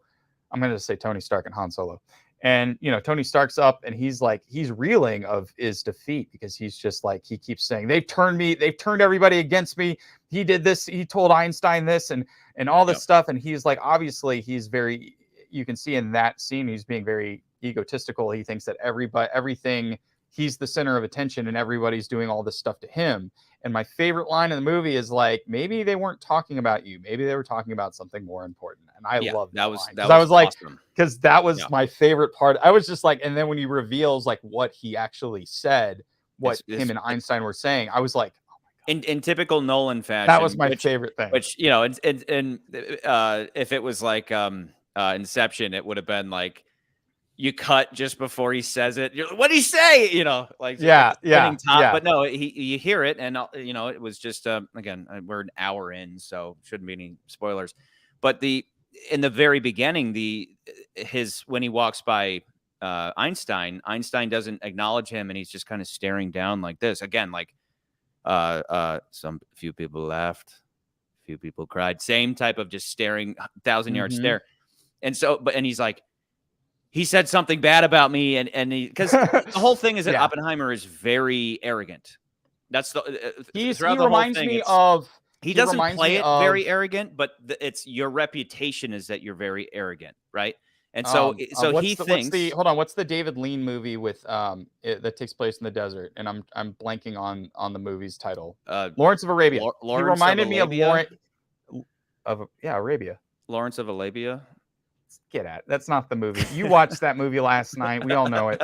Anyway, the 3-hour porn epic, Lawrence of Arabia. No, but what I was saying was that actually, as I was watching the movie, he did remind me a lot of, if you've seen Lawrence of Arabia, like they don't mince words in that movie that he was this arrogant guy. He was very full of himself, but he was very smart. The things that he did, very smart guy, but he's very full of himself. That's the thing about Oppenheimer is like it reminded me of that character because he was like he's the smartest guy in the room and he lets you know it that he's the smartest guy in the room. But yeah, that was something that I saw those two connections. Sorry, continue because you were talking about how so the perception is arrogant. That he said something to Einstein to turn Einstein against him, and that's the paranoia, like But really, all it was. And it was it's such a perfect ending because and obviously you had the parallel of it's like the movie opens with him opening his eyes and then it closes with him closing his eyes, whatever, cool. But the main idea being that guilt and how he at the beginning that he says he's like, remember when I came to you at the beginning of the movie, Mr. Einstein, and I had those calculations where, and this was of course real, that they didn't know. That when they tested the bomb, they didn't know for sure that they weren't going to destroy the planet. It was like, we might ignite the atmosphere on fire and kill everybody. Like we might end humanity. And so, so he says at the end, he's like, remember when I came to you at the beginning of the movie and I asked you, I gave you the calculations and it was like, who knows, maybe we'll destroy the world. And he says, I think we did. Because that's the thing, the existential dread that went on for decades afterwards and still should be in play. But, none of us worry about a nuke taking us out these days. Maybe we should. There's a history of all these mishaps and frankly, miracles where we all should be dead. Like mutual accidental launches almost happened. And you can look into that yourself. And that's what he brought in. That's what he ushered into the world. SB said he's like, there's a Lawrence of Arabia moment when he removes the military suit for his suit and hat. Because he does that in the movie where he's like he's in his military garb and then he takes on the garb of makes like a big point of putting on. He changes what he's wearing and stuff to in Lawrence of Arabia. Sorry, but yes, I agree totally. Yeah. Okay, so there was one thing I was going to ask you your opinions on because I don't even remember. I think it was on Sound of Freedom or something. We were talking about sex in movies, and I know you and Nans were like, I don't see it necessary, and I would stay quiet because I think it has a place in film. But sometimes I think it depends. You're right, and here's the thing. There's famously this is the first there's boobies in a Nolan movie. Like that's never been the case. He's never had to rely on that. He's always been too classy. But here's the thing. I think this was necessary. I would say he was classy. I loved. He's a womanizer. Oppenheimer was a womanizer. How are you going to have a womanizer and not dig into it? Before the movie starts, or sorry, before what was I trying to say? Before let me just jump to the chase. One of my favorite scenes is when he's in the room and he's getting interrogated by or whatever. They're having this court case that isn't a court case, the kangaroo trial that he's having, and they're really looking into all of his background and stuff, and then he has to reveal. They're humiliating, and they have to reveal about his affair that he had with this other woman that he had met prior to knowing his wife. Yeah. And oh my God, I loved that scene because not because Florence Pugh was naked, but because of leading into that scene. Because at first he's talking about this, and then the camera does this really great thing where he just slides over. It goes behind the guy. Somebody's head, and you're going. Normally, when you see that in a movie, you're like, wait, like I can't see. They're shifting the perspective because they can't see. And sometimes you care if the camera's moving fast, you don't care. But when it's really slow, you're like, Nolan, what are you doing? Why don't you cut? But once it comes out from the other side of this guy's head, he's naked, and you're like, He was for a But purpose. I love that because he's naked. Because then you're like, oh my god, that's how you feel in those moments. Because you're exposed. Your deepest, darkest secrets are exposed. Yep. And then I love from the wife's perspective because she's looking at him, Mm. and all she can see is him having sex with this woman. Yeah. In Like in suddenly there. the woman shows That's up how and she's on him, she's riding Yeah. him, and the wife is looking at it, and they're just staring at each other. It was like grotesque, and it was like a horror movie. It's very moment. Kubrick. It's like a very Kubrick moment. Yeah. It reminded me of The Shining a little bit. And I thought Yes. it's like yeah, that, and it's like I don't think that moment would have worked if we didn't have the sex scene earlier in the movie, because that kind of that sets the stage. It just says Yes. this movie, when you have a scene like that, and I feel like this is true with cussing in movies. I feel like it's true in a lot of things. You always need to prompt your audience that this is the world that you're going to have. These are the things that you're going to see in the movie, so that you're a little more prepared and it doesn't feel like it's coming from left field. Because if we didn't have that sex scene earlier in the movie where we actually do see, full frontal nudity and like it's very kind of like in your face sex, we didn't see that. Then when we got to that moment, it would have been even more of a shocker, but not in a good way, because we would have felt like that felt weird. But I like that they did it earlier in the movie. Establishes the relationship. It establishes like the significance of how they get together and all this stuff. Yeah. But if we didn't have that scene in the beginning, if we didn't have the first sex scene, second sex scene, that was the one that was like, oh, that one's artistically, that was like meaningful. That was great. And that was would meaningful. be my thing. Like, that's the thing. When we all heard, oh, there's gonna be boobies in a Nolan movie, immediately I'm like, it's Nolan. He's not going to waste it. He's not doing it just to do it. Right. He already knows you're going to go see the movie because he's like, he's a hyped director. He doesn't need to trick you into going to see his movie because he's got boobies. That's the type of trash that you see in some other trashy director who they just put in the meaningless, pointless sex scene because, the producer, the pervert producer is like, we have to get, because we got to get asses in seats. So it was easily predicted that it would be for a purpose, and it was. Hell yeah, it was. Yeah. Like, trust in Chris. I liked it. I liked what they did.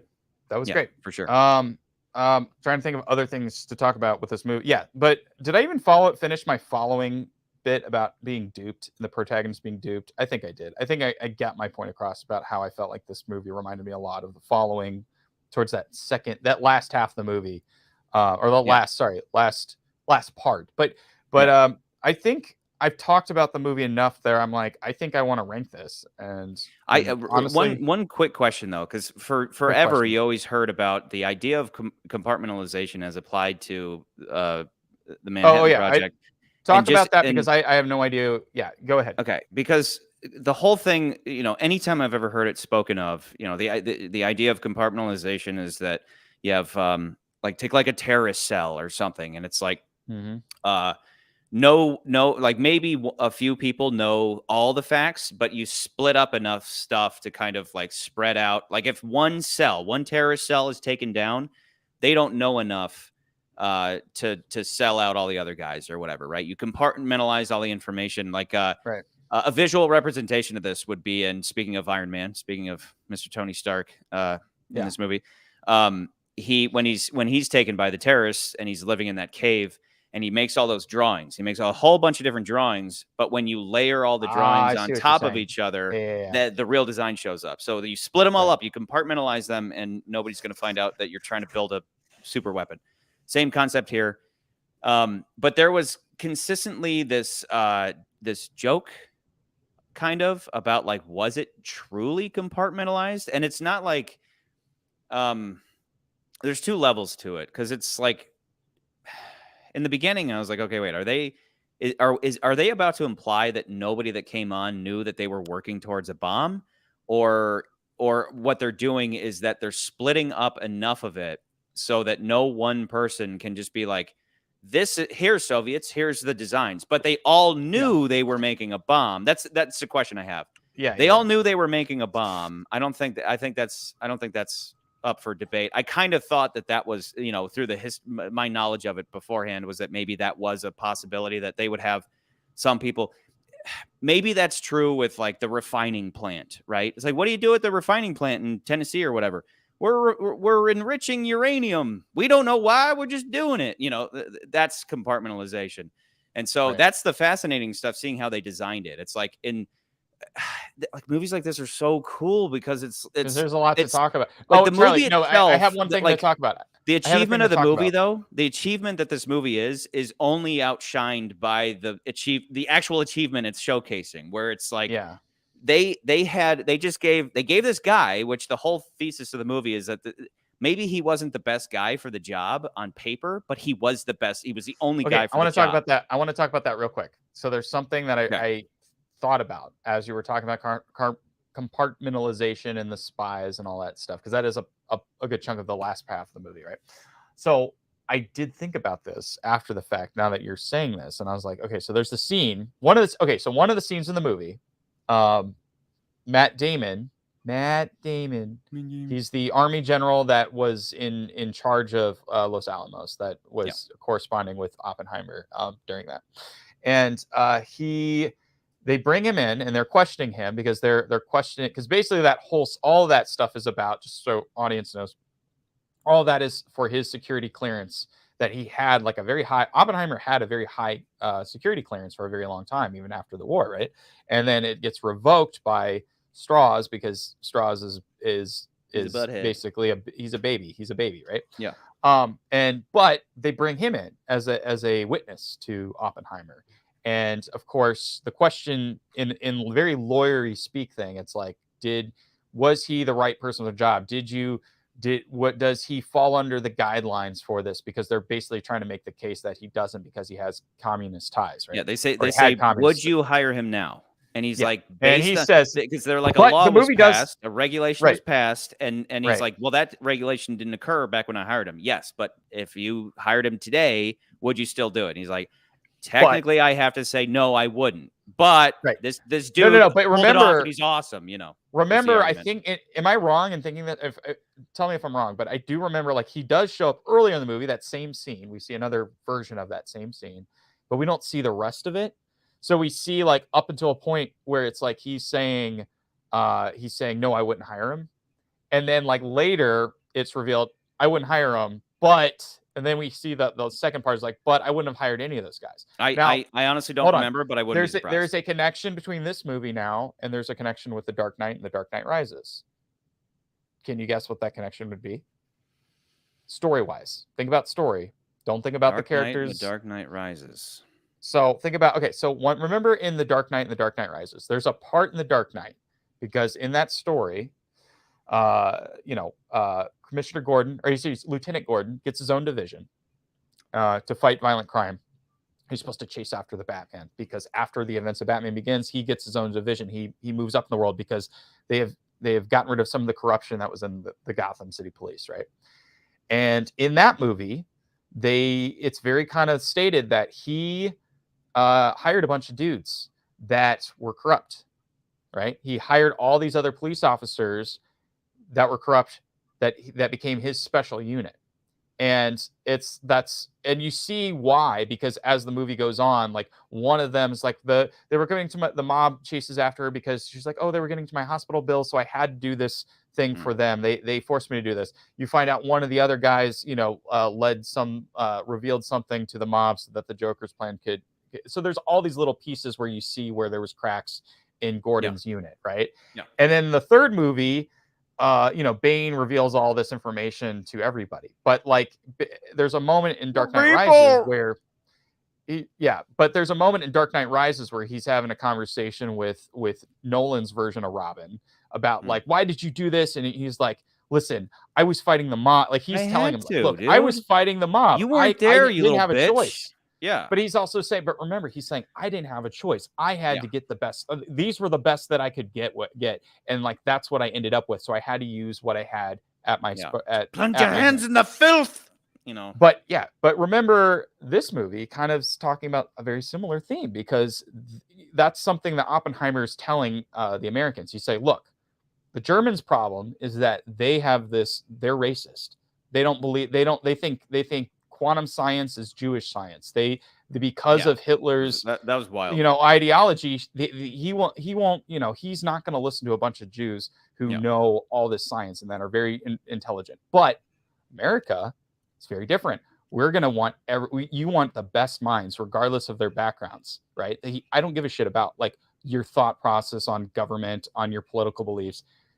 We need everybody. We need them all because we got to make this thing happen. Because we have to. We don't have a choice. We're all going to die. Like we're all. Right. It's so easy for everybody today to take for granted things like anybody complaining that we dropped the bomb in general. It's like, dude, you weren't there. You don't understand the circumstances. Like I read both A People's History of the United States and Patriots' History of the United States, which I think was written in response to that, because the whole thing with Howard Zinn's People's History is like it's unfortunately one of those books that's just like it's supposed to make you kind of hate your country, and whether or not that was the intention, I don't know, but that's kind of the reputation it has. And one of the things it says is it's like, well, did you know, because that's always how it starts, right? Did you know that actually we didn't need to drop the bomb. We only did it because we wanted to have we wanted Japan's resources, and if we wouldn't have dropped it that quickly, then we would have had to split Japan with the Russians or something. So we wanted Japan for ourselves. So we dropped the bomb needlessly, and it's like that's. Same thing. I was never under that. Than Robin being like, "Well, your hands look pretty filthy to me." It's like, dude, Robin, you weren't there, dude. Everybody thought that, like, yeah, like the European theater had already ended. Hitler was dead, and so, but the idea of and they say it in this where again the book's like it's a myth that a million would have died. No, like invading Japan would have. That was the decision, was just like, we can invade Japan and it's going to be a mess. And when you're the president, you're like, you remember the whole thing is like orphans and widows. People are very pro-war until until they see their sacrifice, and then they start to turn or whatever. So it's that, or we can just drop this bomb, and at the same time, show everybody else we have this bomb. It's a statement as well. So it's a no fucking brainer, and it's easy, just like a lot of things in general. People, whatever it may be, pick your issue of the day, and people are like, well, back in the day they should have known better. Okay, that's very easy to say. Living in the peace, yes, the peace that has existed, the relative peace, because we've had skirmishes and little wars, but we haven't had a world war since 1945. We've all lived this relatively peaceful era.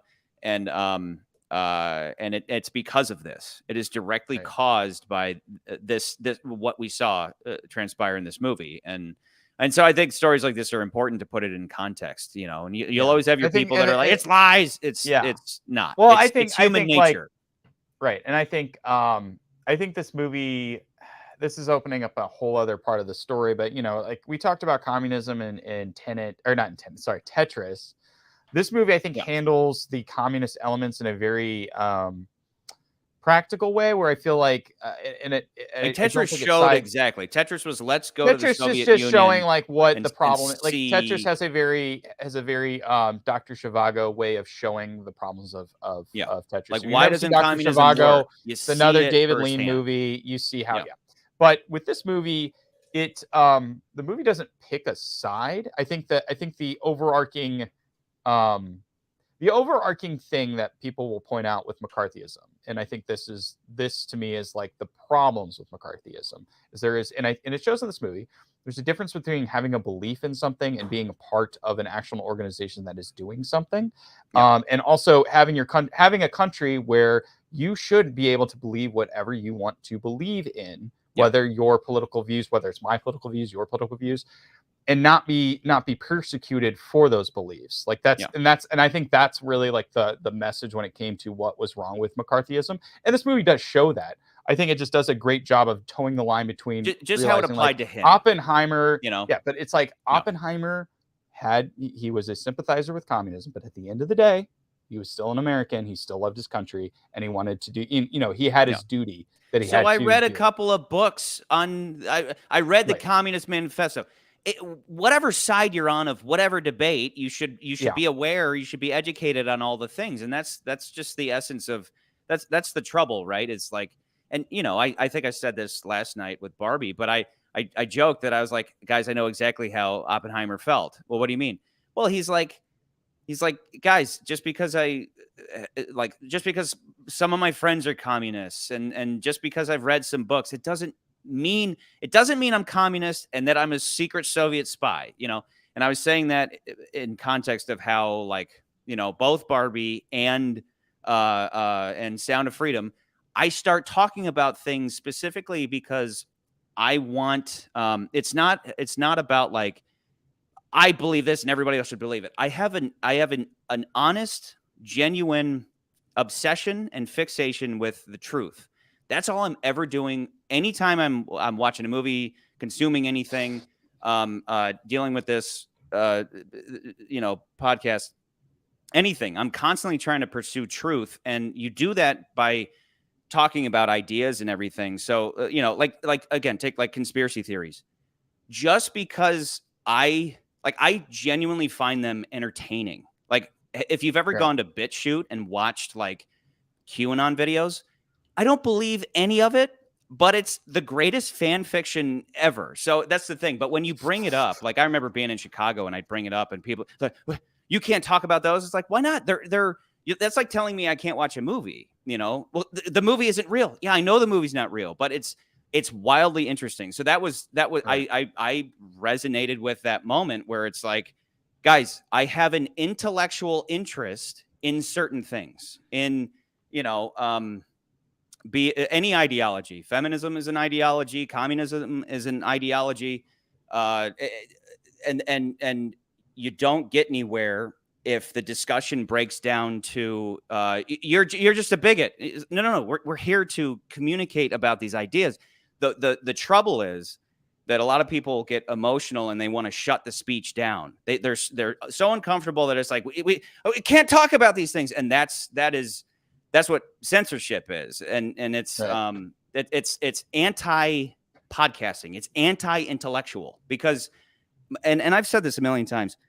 People can make assumptions all day about what I truly believe, but what's in my head, they don't know a fucking thing about me, Just because I talk about how, like I've said before, I talk a lot about Bond and why Bond is attractive. Like, in my estimation, this is why Bond's attractive, because that's an integral part of the character. When we move on, let's say we move on to Star Wars or something, or Star Trek. Star Trek is all about progressivism. So I'm going to start doing segments about that.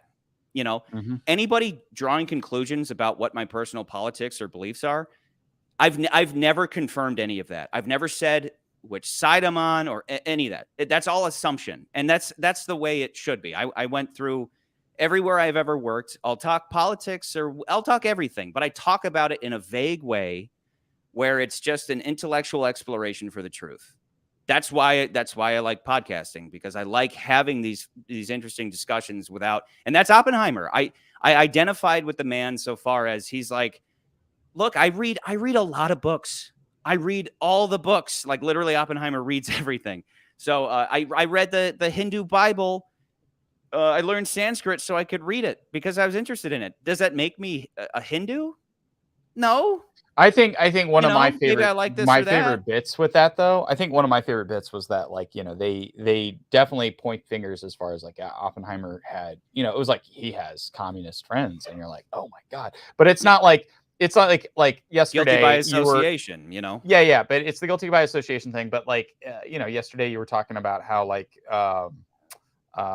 they could have done certain things could have been like extremely over the top. And it wasn't that, it was Sound of Freedom. We were talking about Sound of Freedom, and you were talking about how like it was never like Hunter Biden was, doing this, or they have the babies or anything like that. It was never that. QAnon tweet just came through, right. And Biden's got the kids in the White House. We got to go get them, like that. Yeah. Like, it was never that. But like with this movie, you kind of see it's like, okay, you're focused on like talking. It's almost like the movie's directly talking to people in general and saying like, you're focused on this thing about him and communism, but like remember he's talking to his friends, and you see how it's like, no, these guys were his friends, like they were taking care of his kids because he being like he even admits to his own selfishness. He's like, we're selfish human beings, we can't deal with this. Like his wife is and again, this is a different time. Selfish and horrible people don't know they're selfish and horrible. Yeah, it's like, but this is like he's like, I've got to get my, he sends his kid to his communist friend who's like a straight up like believer in the beliefs of communism, and he's like, can you take care of my kids for 2 weeks because we can't do it. And like and like those are the things where it's like they're that is their friends, like they were friends. Like I'm sorry, but like, yeah, you want to persecute somebody for their beliefs, but at the end of the day, it's like he did this thing because he was taking care of his kids. I want to hear. I just want to go back to a couple of comments, because SB and Huevas, I appreciate you guys being here, talking with us about the movie. Capcom, capitalist, communist. I like both. I think we should do both. So SB said that with a compartmentalization, you were saying, he says only those in Los Alamos knew they were making a bomb. Those in Tennessee and Chicago were not aware. Also, Heisenberg. Which I was like, oh yeah, Heisenberg from Breaking Bad. Heisenberg. Yeah, everybody turned on at that moment. Like, who was like, that oh wait, that Heisenberg. meme where with the Leo DiCaprio thing where he's pointing at the TV? Yeah. He's like, that's not Heisenberg. That's the Heisenberg from so great. Was always behind the Manhattan Project, weeks behind them. But sadly, his base was in Munich, and that city got blown to bits. But it said the Russians took some of his team to Russia, so that makes sense. And then what was this one? And it was interesting when Damon was like, "We're gonna drop 2 bombs to show we can keep dropping them." We went over that. And then, I like that was the point. It's like, that is a well calculated strategy, and it was 3 days. And 3 days, and they still hadn't surrendered. The one thing that I took away from the scene where they're talking about like what's the target was like, I was just so like thrown back and shocked that like this general is like, was it the general or he was part of the staff? He was like a Secretary of Defense or something. State. He was something like that. He's like, oh, I don't want to bomb Kyoto. Because my wife and I went there, and I was just like, wait, what? I mean, at least had he just said that, it would have been a little crass. But at least he said, it's very culturally relevant. Like, let's not blow up Boston.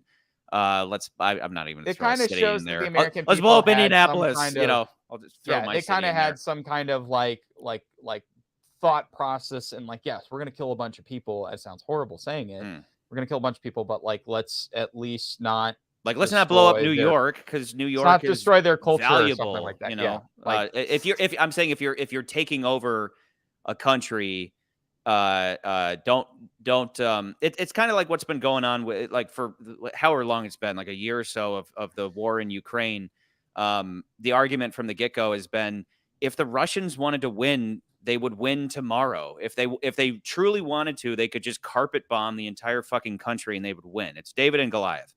But they don't want to do that because part of it is that, it's kind of their people. There's like shared blood between the Russians and the Ukrainians, but we don't want to just go in and blow everything up because we would just have to build it up again, but that's always been the American strategy. We go in somewhere, we shock and awe the fuck out of them. And, and then we government contractors build it back up, but 2 different strategies. Right. So it's like, and I don't think they ever really said why they landed on Hiroshima and Nagasaki, but I think it was like but and it's funny is that they first like, and every time they've mentioned it in the movie, if you watch carefully, remember there's 2 bombs. There's 2 types of bombs that they used, and it's interesting that they every time they mention Hiroshima, it's like Oppenheimer has to correct them and say Hiroshima and Nagasaki. Like, it's almost like everyone forgets Nagasaki. It's like there were two places. It wasn't just one, guys. It's like he did a double murder, and it's like, when you kill that person, no, like, I killed 2 people. I always gotta remind you. Yeah. So the little details that are great, and the whole thing is like, the argument is, how we kind of attribute this, if somebody's really good at one thing, we kind of assume they're good at everything. And he's a smart guy, but I loved the scene with Truman specifically because he's just like, I was about to. Yeah, I get it. Like I'm not an idiot. I sense here that you're a man riddled with guilt, but nobody gives a shit about you, man. Nobody cares about who invented it. They just care about who used it. It's like the whatever. It's like Colt feeling bad that his guns have killed a lot of people, and it's like, well, it's not really your fault. It's the classic, like, guns don't kill people, people kill people, and sure. you knew from the beginning this was going to be used, but I'm the one who used it, and Truman's like I don't know. I don't really know anything about Truman so far as his character. I all I've ever heard of Truman is that it was generally soft, and this was like a very hard Truman, where he's just like, get this crybaby out of here. That was like that was another fantastic. standout. That's another standout scene in the movie, and I think part of it, one, it's like you got Gary Oldman in chewing up the scenery and playing a U.S. president. That's always great. But on two, it's like the line in itself, just like it just kind of it says a lot. It says a lot about because again, I think this goes into it. Like, it's not a political deep dive. It's just more of like you have somebody who's a president of the United States, somebody who I think most people hold in high esteem. Like he was a war president essentially, right?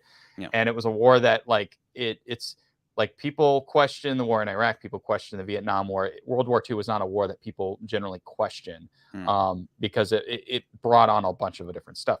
But it's like you're taking this one war president, and it's almost like within that statement and that scene and the perspective of Oppenheimer, you're saying like, it's kind of a dick. He's kind of a dick. Like you're just like, yeah, you say that, but it's almost like you're it's like he's saying. But that's why he's the president and Oppenheimer isn't. That's just what it comes down to. True, but I think it's like another crossover like behind another Batman reference there. Remember when it was like, why are they getting rid of? Speaking of Gary Oldman, why are they getting rid of Commissioner Gordon? Who was he commissioner at that point? Yeah, why are they getting rid of Commissioner in Gordon? the third one? Yeah. And they say, well, because he's a wartime leader. And it's peacetime now. This is peacetime.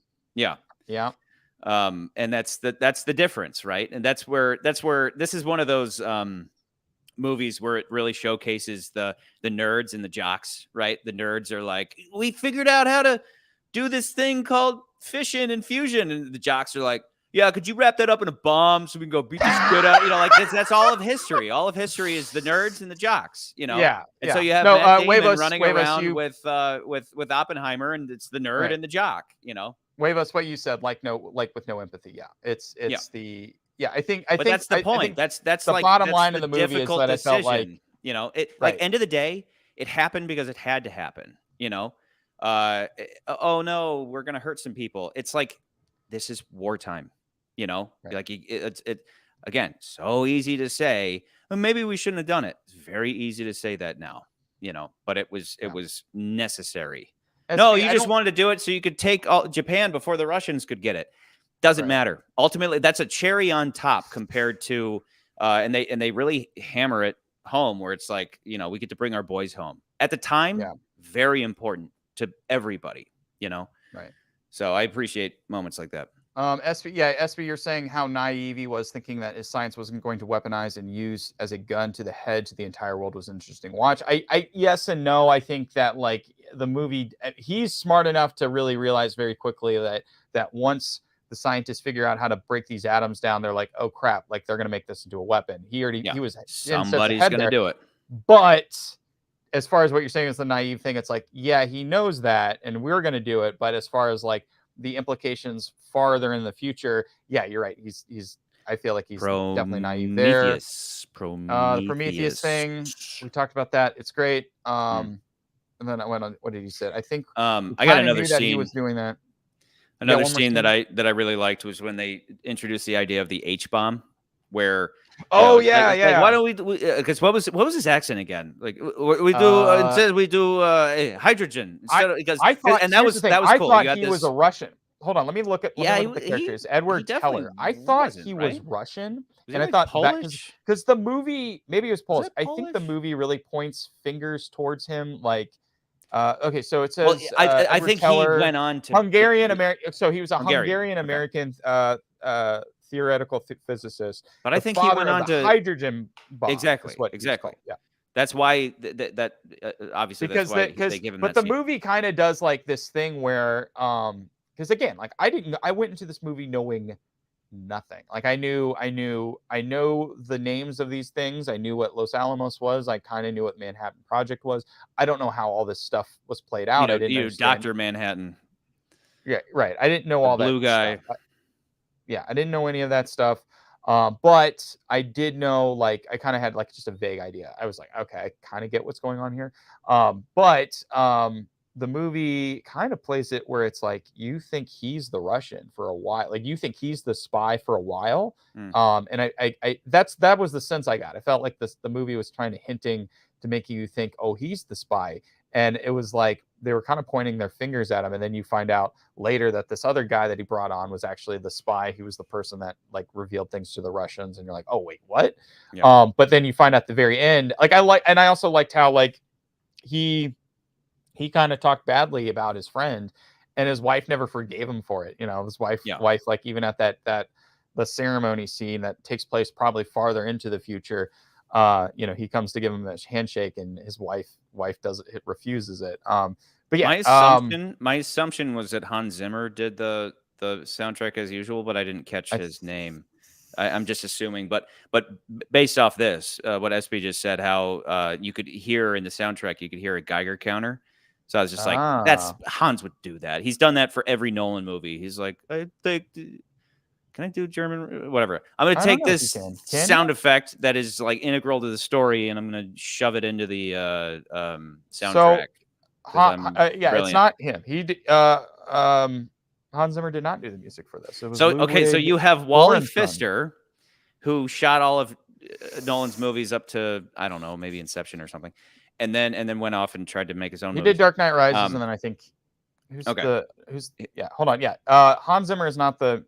Hans Zimmer did not do the music for this movie. It was and then he and Wally Fisher did not was not the DP for this movie either. Yeah. Well, no, Fisher hasn't been with him for a while. It's like the Hoyt. Yeah, he wanted to go off and start his own directing career. Yeah. Yeah, and he I can't say I met him, but at a film festival, he like walked as he was walking past me. I was like, "Love you, Wally," and he just was like, you know. But his style was just, it's like the same style. It's like, I don't know if it's just coincidence. And Nolan was like, I want somebody that's really close to Wally because he captures my imagery beautifully. And so he brought in this Hoyt guy, or if he was just like, hey, Hoyt, I want you to study Pfister and do just like he did. But the same thing here with the, like, I want you to do the soundtrack in the same way that Hans Zimmer did it. You know, like if I can't get the real deal, I'm going to get somebody who can copy it. That's my assumption. Okay, so Hoyt van Hoytema. Some of his other movies include Let the Right One In, Tinker Tailor Soldier Spy, which also starred Gary Oldman. He did Spectre, which was a movie we're going to be talking about very soon. Ad Astra, which I thought was a really great movie. He did Nope. He shot Interstellar and Dunkirk and Tenet. So he's been Nolan's DP for the last several movies. Just replaced Pfister. But anyway, okay, so back to the H-bomb for a second. That scene is a lot of fun where they have this whole discussion, right? Because they have this fun little visual element about we're all developing the technology, right? Again, through our compartmentalization. You're going to work on the trigger, and you're going to work on the whatever, the fuel rods. I don't know the stuff, but so you have all the compartmentalization, and that was the reason I was questioning it earlier, is because Josh Hartnett's character comes in and he's like it's like, remember compartmentalization, and he's like, yeah, compartmentalization, smart manipulation, you know, like I said I heard you, I didn't say I agreed with you, and he gives everybody a briefing. So that was my question, was were they kind of showcasing that it was like, yeah, it's compartmentalized, but like it's kind of wishy-washy sometimes, because we're in a rush, dude. We're in a rush. That was the, you know, I think that was a theme in the conflict of, it's like, it wasn't the overall thing, but it was almost like this. It was almost like the movie's displaying how they are very loose with the rules, because in their minds, as scientists, that we You need got to to cut corners, communicate. dude. We're behind. We by got to a cut in year. corners. We got to communicate. I got to tell you how this bomb thing's going to work with the nuclear stuff that you have in the weapon, right? And like I got to communicate all this stuff. So it's like, yeah, I heard you, buddy, but like, like this isn't going to be perfect. We're scientists humans are at the doing end of the science day. stuff. But gotta, and right, that was the cool stuff. But it's also, it's like, okay, we're just demonstrating that, but then later on, it's almost like he's eating his own, like Oppenheimer and the rest of them are almost, they're eating their own words when they find out, like, oh wait, Russia has a bomb now because we were so loose and goose. There was with a spy the with rules, us the whole time. They figured it out and they sent it off to Russia. So So anyway, what I'm getting at is there's the fun scene I'm talking about though. Visually is that the guy breaks out a fishbowl and then he breaks out like a beer glass and he's like, this is how much I think uranium and this is how much plutonium we need. And so in Tennessee, they're refining it, they're enriching it. And so every so often they put more beads in to say like, this is how much we have. And once it's full, we have to be ready for the test. Like this is where it's like, only Nolan could make this movie, to have all of this in his head and to like visually represent things when it needs to be done while cutting, while editing, blendering it. Right. But it's like beautifully done with, as you mentioned, the color and the black and white perspective element, but also a linear story about his life, but also having like jumping around the timeline a lot, not too much, but doing that. And Nolan is just like, he's just like perfected that at this point. Like the guy, I remember Michael Uslan at that Uslan. Sure. At that same, he's the owner of the Batman. He owns the rights to Batman. He's the one. I told this story before too. I saw him on the street and chased him down, and I was like, dude, I was like, I just won the film festival that you hosted. Like that was me. Like, I love you, like that was my excuse, and I was wasted. Yeah. I was like, sorry, I've been celebrating, but like, you're awesome, And he, but he said in that speech, because it was right before Dark Knight Rises came out, he was like, I've only worked with two geniuses in my life. The first was the production designer on Batman '89, and Christopher Nolan. Like those two, Anson Faust. Yeah, he's just like those are the Anton Faust and Christopher Nolan. Got the two geniuses I've ever been around, right? But That's anyway, really funny, I keep digressing. The H-bomb scene. So they're talking about how we don't have enough fuel yet, right? They're filling up the fishbowl in the goblet, and what's his name? The scientist that the Hungarian. He's like, why don't we use hydrogen instead? And so it's like, okay, let's explore this. So how much hydrogen would we need? Well, we would need this much. Okay. We instead of making a fission bomb, we could make a fusion bomb. Okay, right. How much hydrogen? We would need this much hydrogen. Okay, how could we trigger it? We would need an A bomb to trigger the H bomb, which is like at this point kind of common knowledge. But the way the scene played out was just so funny, that I assume a lot of people missed it because I don't know, maybe they never looked into H and A bombs, but I honestly don't know that much of the difference. The trigger on an H bomb is an atomic bomb. So it's like thanks, buddy, but we one step at a time. We have to invent the A bomb first, and then we can worry about the H bomb, which historically speaking is exactly what happened. And then I don't think it was ever dropped anywhere, but it was tested, right? Like, and those are the types of things that you would say, like blowing that up in the ocean or whatever. What was it? So that the footage. Okay, so I'm SB, you seem to be the historical expert on this, but tell me if this is true or not. So I'm going to go back to a couple movies. The movie Hills Have Eyes has these scenes that are like historical footage of like A-bomb testing or H-bomb testing. Yeah. I don't know which it is, but it's like the movie when we talk about Indiana Jones. They hit me with a copyright strike for using that in the Goldfinger episode. Okay, anyway. so yeah, I'm sorry you're bitter about Yeah. Bitter about that. Sorry. You're just but bitter. I'm thinking of you're just bitter, buddy. Yeah. Okay. I'm just thinking about what I'm thinking about is Indiana Jones, King of the Crystal Skulls. They built that town And that's the infamous scene where he gets in the refrigerator and the refrigerator blows up and everything. Is that the H-bomb testing that they were doing at that time, or was that the A-bomb testing they were doing after the war? Because that was during, and I know that, like, because of the atomic age within the 50s and science fiction, like, that brought in a whole other, like, thing, because everyone was all about the A-bomb, and that's kind of where we get science fiction. I mean, that's a whole other thing with this. This movie doesn't really play into any of that. Yeah, my assumption with the H-bomb is that it was when you see the films where they're testing it in the ocean. That's my assumption. I don't know for a fact, but whereas like the classic images. What's SB saying? Hold on. I know SB saying, first of all, you brought up the one effing movie I do want to watch. I do not want to watch ever again. You're talking about Indiana Jones. I'm assuming what you're talking about. So yeah, once you get over a couple of things, Crystal Skull is we talked about that. It's like I watch it now and I'm like, it's fine. It pales. It's obviously at the bottom, but it's like, it's fine. I don't hate it. Just go take a pee at select moments, certain parts. Just go pee. The hills have eyes. You're talking about The Hills Have Eyes. Okay. Oh, okay. But yeah, in that movie, they show the footage as like kind of a reference as to why they live out in the desert and where like there was atomic waste and stuff. Yep. And I think what I'm saying is, was that H-bomb footage or was that A-bomb footage of testing sites? I don't know the answer to that one, because I do remember like they built, from what I know, very vague, but they built like fake little towns like they do in Indiana Jones, and they blew up the town so they could see the actual damage that the bomb would do. And I think they did some of these H-bomb tests and stuff like that out in the out in the Mr. Pacific. McCurdy, that is very true.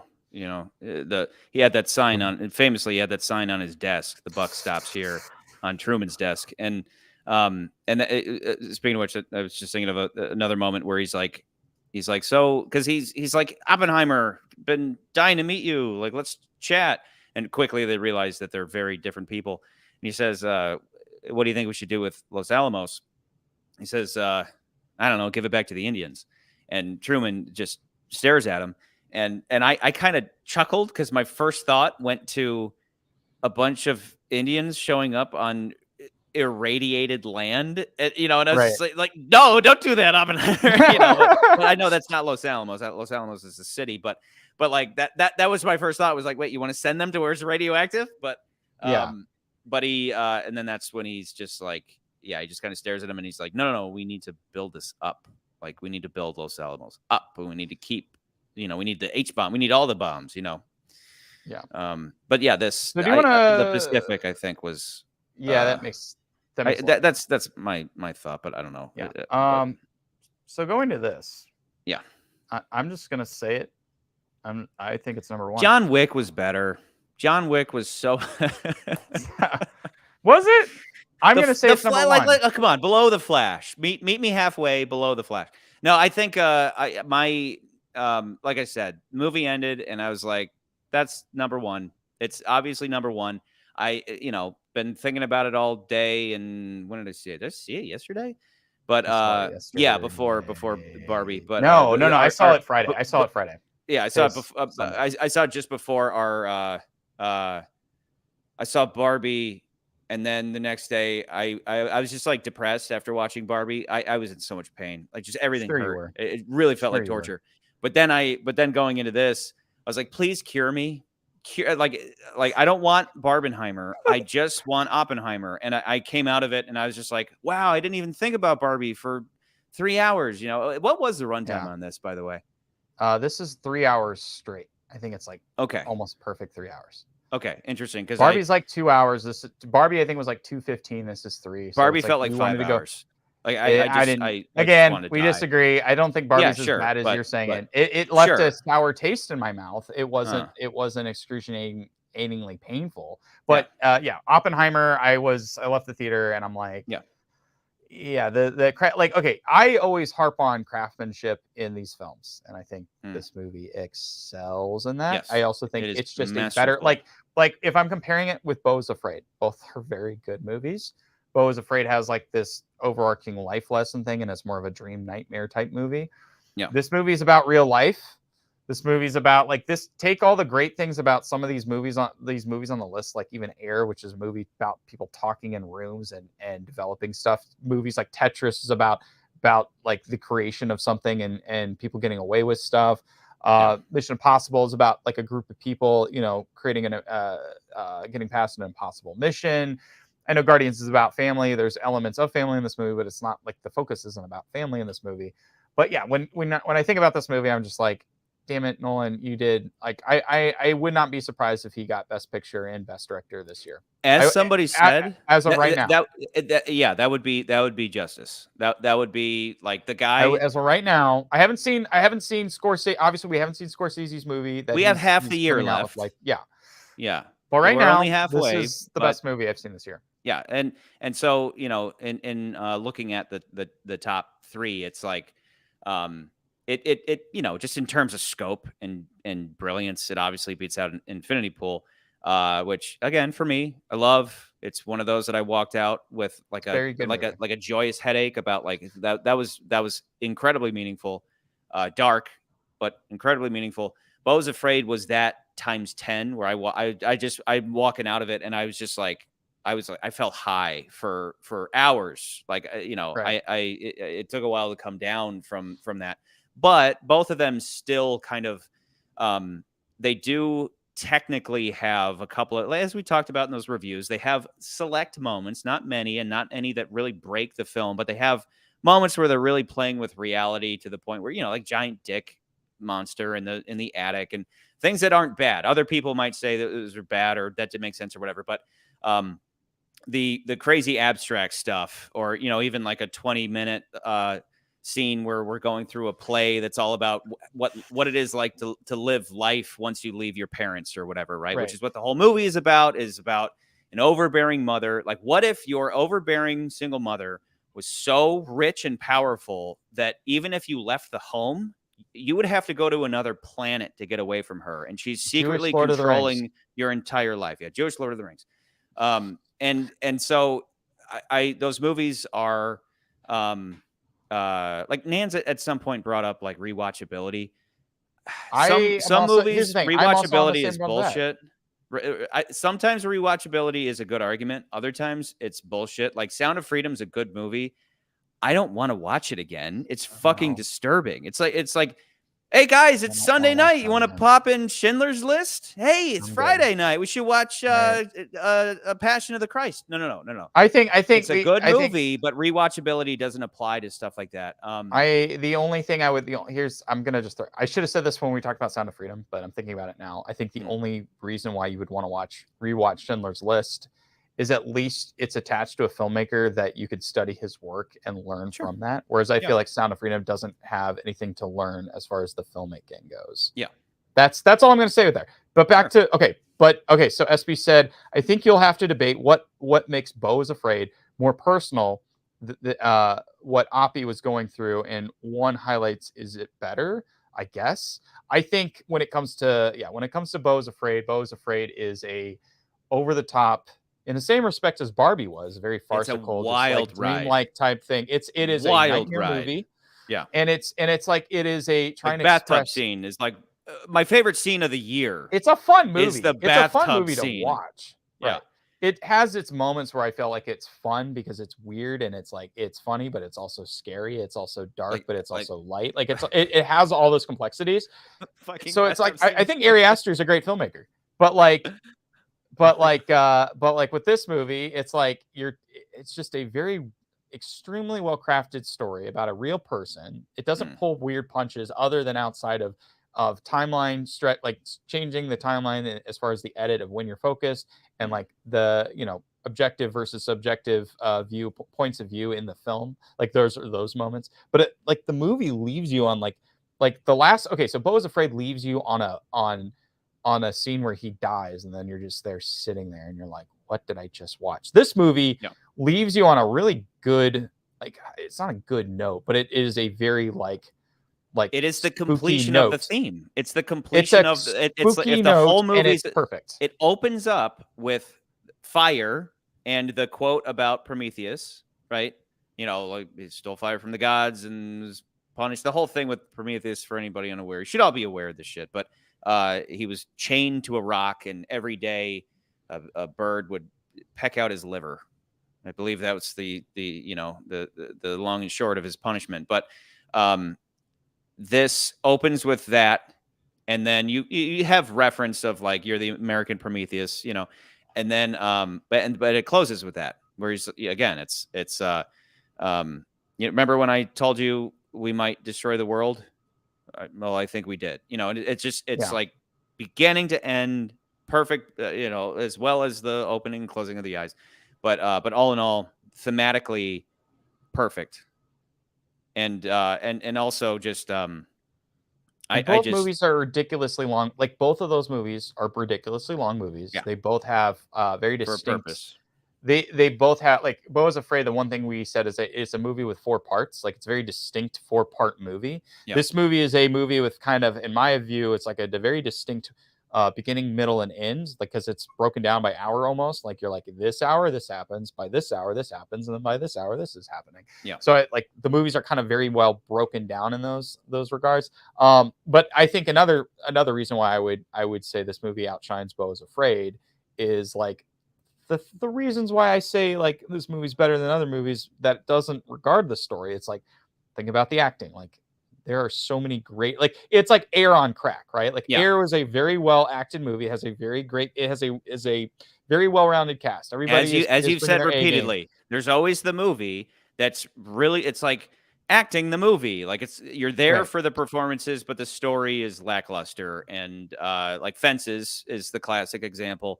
Fence is the one that I remember distinctly made it. That was the movie that made that point for me. I was like, this just looks like acting the movie. Yeah. Whereas Air, I don't see that necessarily with Air after seeing it. I'm like, Air was, I still really liked it. I know you didn't like it as much. We need the greatest shoe ever made, right? Like if to draw a parallel between these two, though, it's like we get into the nitty gritty of the bomb, whereas with Air, it's like, I need I would have loved if they'd have gone into the shoe, but it's like, we need the greatest shoe ever made. And he's like, I'll get on it. And here it is.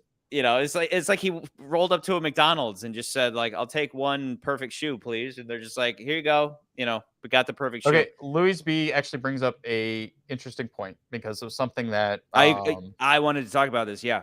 An interesting point, because I think going into this movie, I did think about it after the fact, because I was like, oh yeah, we did talk about that in Air.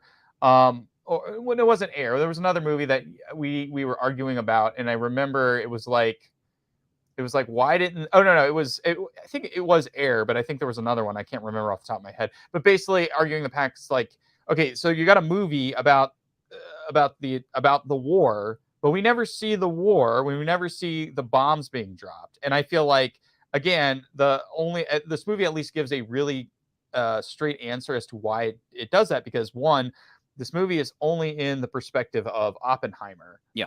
And exactly. People around him, what they're dealing with. So we don't need to this. If this movie was like, we're cutting to the war to see how the war is, and then cutting back to Oppenheimer, it wouldn't have the same effect. But I think that because Nolan is specifically like, how did he see it?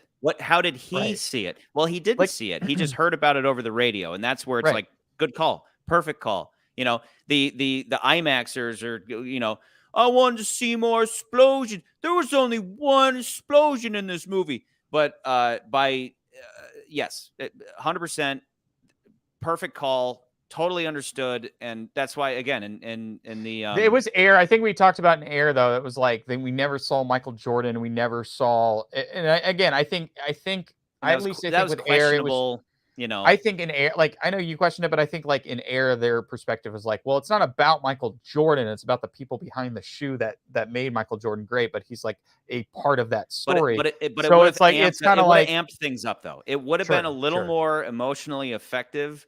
Whereas with this, it was emotionally effective because you see the look on his face when it's like, you did it, dude. You just killed 200,000 people, So it's more important not to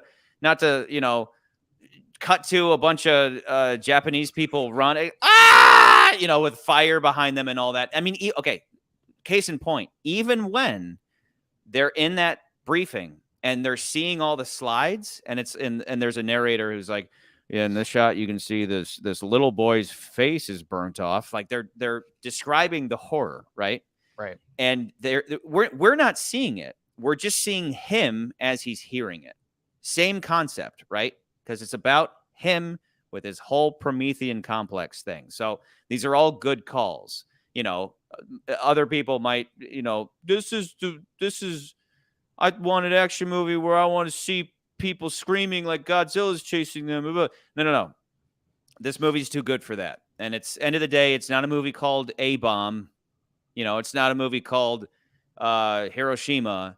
It's called Oppenheimer. It's specifically thematically linked to his Promethean complex. So it's like I think we've made enough of a case of it. I'm down to talk about this as long as you're. It's funny. You were tired going into this, but no, I've covered off on everything on my end. But not only does it just feel right. Remember, feel it, McCurdy, feel it. But don't watch it. I think just feel it. We've made it enough of a case, and Beau Is Afraid and Infinity Pool at the end of the day are more art films. Your average Joe will probably just that's artsy fartsy bullshit. Incredibly meaningful movies. This is just a masterpiece. This is masterfully put together.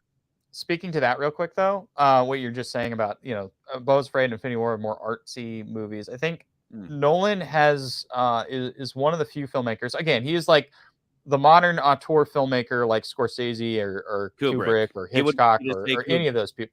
He is like the Kubrick of our generation, essentially. Yeah. I mean, that's very high praise.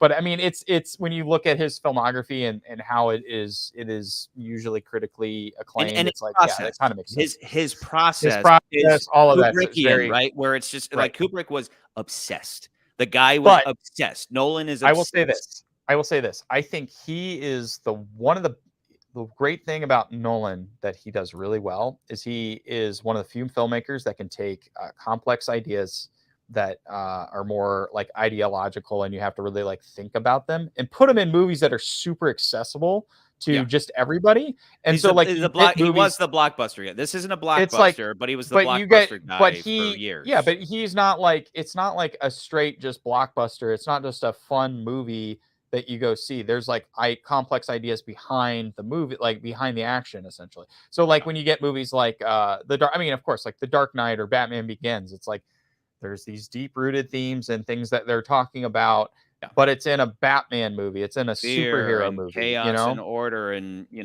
have all that stuff. So yeah, he's just French Revolution. He's the one filmmaker I think he is that excels at like that intellectualizing the blockbuster. That's always been his shtick. He's just very good at that. Yeah. And I think this movie is like, this is like a passion piece. It's almost like, let's not do the drama like the other ones.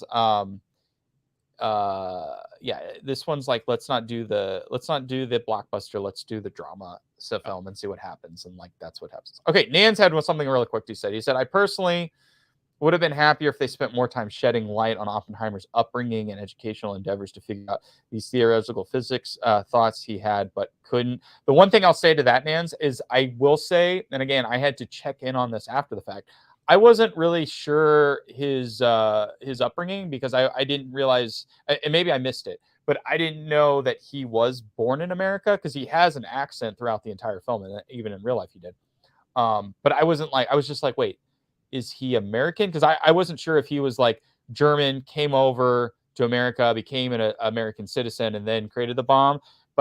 But it would have been nice to at least make that distinction clear. It's like, no, he was born on American soil. He's an American. He just has Jewish German immigrant parents, and that's why he has such a thick accent. But he is a very intelligent man. He has like all that stuff. That was the one thing I was like, I kind of could see if they could have cleared that up, but I don't think the movie has time for it. And I also think like the movie's more about like him and as an adult. So I don't know. I could see that. Yeah. Well, we couldn't figure out. We got a new number one, booty. Yeah. If we could have a bomb go off right now, big celebratory H-bomb. But then feel bad about it after the fact. No, an image of a Barbie, and then it just fucking explodes. Okay, buddy. Okay. Get wrecked. Yeah. You know what? I want. Hey, I want. Barbenheimer's a fucking joke. Oppenheimer I for the want win. a edit, not by you, because you wouldn't do A a good job of Barbenheimer it. edit? I Yeah. want a Barbenheimer edit. I don't know what that would look like. So do I. That would be kind of interesting to see. It would be like you would have to do things where you take singles of characters talking about something, and then they would say something, and then you cut to another character saying something back to them, but then like change the background so it looked like they were in the same scene. I don't know. That would be weird. I never, in any cuts someone's of mine, gonna I never somebody really do on the any internet's gonna visual figure that effects. out. Yeah, other Somebody people on do the like internet is visual gonna effects figure and that stuff. out. Yeah. Yeah, somebody's got to do it. I'm sure it's been talked about, somebody because there's fan edit subreddits and stuff like that. But Nans is surprised we're doing it at number 1. I think Nans. That's where it's got to be. I think the biggest thing I would say is like it's just a very well acted movie. It has a great story. It's a very well crafted film. Like overall, like the mise en scene, all of that stuff is great. Yeah. We talked about all those points in the movie that he really kind of demonstrates that. I think this is also his best movie because he demonstrates that he can do things that people didn't think he could do. And he does a great job at that.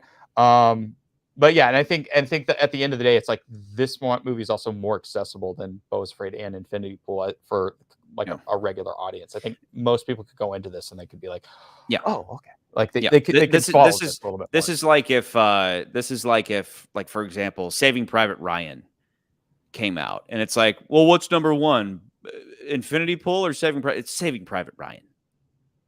This is like the instant classic type of thing. This is the first movie of the year where it's like, this is a movie that's going to live on. Most of these other pieces of shit are going to be forgotten, but Oppenheimer is fucking forever. And that's we just haven't had that yet. We've had nothing but a bunch of sequels and stuff, and some of them are good and some of them are bad. But there's just no question, and I think we've made more than a case for it. So I think between this and Super Mario Brothers, Universal's having a pretty good year. This and Super Mario Brothers. Yeah, because Super Mario Brothers is Universal. It's still the highest grossing film of the year, and then this movie comes out, and I think it definitely could if it gets some Oscars and stuff. If it could get some, it could. I mean, not even just Oscars. I mean, Golden Globes, all the all the awards. Yeah. I think this movie has a good shot at that. I don't know what they're going to go after. If it's going to be, I think Cillian Murphy is going to be up for Best Actor. I think Robert Downey Jr. is going to be up for Best Supporting Actor. Emily Blunt will probably be up for Best Actress.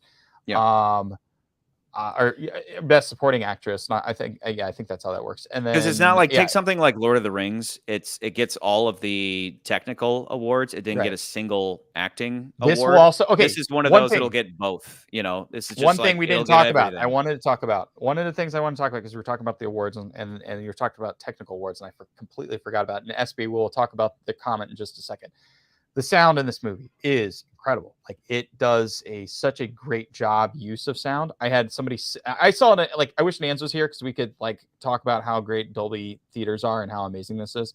But I loved sitting in the Dolby theater. I know Nolan's always been about like IMAX and they shot this on IMAX.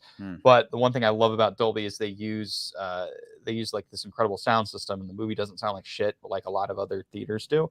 And they put subwoofers in like practically every row.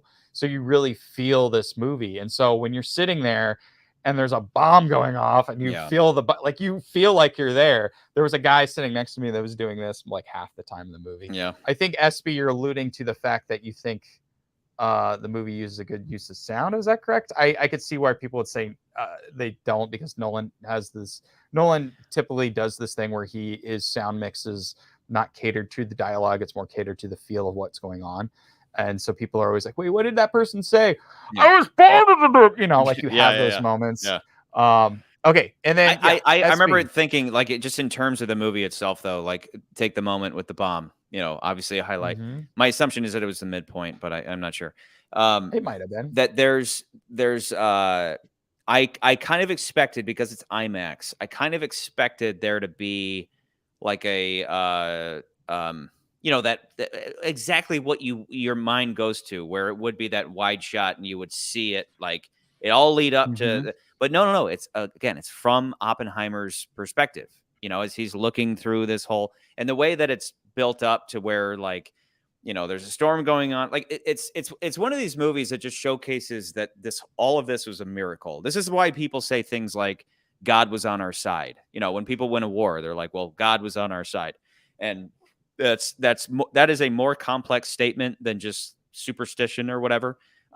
When such a series of events all come together, including this man, that's kind of the point too. Like including this man existing, right? So anyway, that moment though is it's him looking through the hole largely, right? And so just little things like that I appreciate it, as opposed to the super wide IMAX shot that fills the whole IMAX screen and it's just like perfect mushroom cloud and all that. Yeah. I just it really is just it's just masterful from beginning to end. Is it confusing at times? Yeah, I gotta watch it again. Now that I know the story, I gotta watch it again, and I'll be able to follow it better. But even as on a first go, you follow the core of the story, and it's there's no question in my mind that it's not number one. The moment I saw written and directed by Chris Nolan, I was just like, "Good job, buddy! You just made the best movie of your life." I think it's the best movie. But Espy did bring up one real quick thing. He did say that there was a quote recently that, because people were asking like, what do you want to do next? What are you going to do next? And he said, thoughts on Nolan being asked about 007 again. Apparently this time he said he would like a good control of the project if he were ever to take on the director role. He's paraphrasing. Yeah. So my take on it, he doesn't want to be Marvelized. He wants, I'm going to do what I want. I'm Chris Nolan, dude. And I think, when you look at, go back and look at all of the other previous Bond directors, I don't know if they'll get Christopher Nolan to do the movie, unfortunately, unless that's the route that they think they should take in the future. And I only say that because Broccoli family, as well as Eon Productions, has a track record of hiring people that they can kind of control. And they can say, okay, this is what the movie's going to be, and you see that it's almost like the Marvel, Charlie, you kind of said it was like it's kind of like the Marvel route of making filmmaking, and that was the thing when you watch the early Marvel films, they tried to get some big names to do the movies because they were still trying to make a name for themselves. But once the train started moving, like you got Kenneth Branagh did Thor. You tried to get Edgar Wright to do Ant-Man, and that didn't work out. You had all these actors that wanted demands. They said, nope, you are not in the next movie. Get out of here, Edward Norton. Mm. So those things started happening. You kind of see how the Marvel train started running. And then, Kevin Feige and Victoria Alonso were like, nope, we have to have control of everything. We're the control freaks in this. This is more like a TV show. This isn't like a regular movie. And then you see that, I think, with the Bond films is that they have always tried to get directors that aren't the biggest names. Like, as remember, we talked about in some of our other episodes that Spielberg at one point wanted to do a Bond movie, and then he never did that. And I think there's a lot of other, big name filmmakers that would love to do it. I think we even talked about Peter Jackson wanting to do it.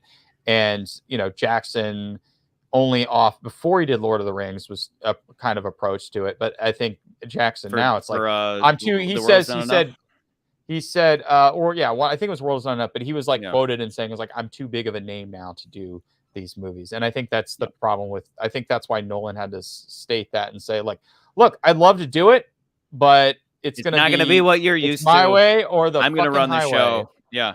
I would love like if and that would be healthy. That would be incredibly healthy to just like, hey, Broccoli's, just make the schedules, give me the money, and sit back, relax, and let him know that I'm going to make the best fucking Bond movie ever made. Like, just, but he would not. Here's the thing. I think you give it to Christopher Nolan and Jonathan Nolan and those boys, and you say, okay, here, you get the Bond franchise, you get to decide who's Bond, you get to do all that shit, right? Like, we're going to produce it, and we're going to give you the money, and we're going to, make sure we get the locations you want, but you're going to do it. And what's going to happen is you'd have Christopher Nolan going like, okay, I'm not doing one movie. I'm doing maybe 3 movies.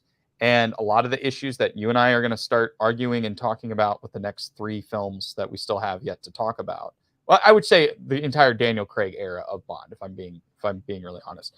You're not going to see those problems because it's going to be one guy's like, this is the through line story we're going to tell. We're not going to go back and forth because something didn't work with the last filmmaker, or somebody didn't like this thing, or like we're not really on the same page of where this whole story is going to go. Like, we're not going to see that. You would see somebody be like, no, I'm going to do these 3 stories back. I mean, hell, maybe he does like the true, like I would love if he did like a really good take on the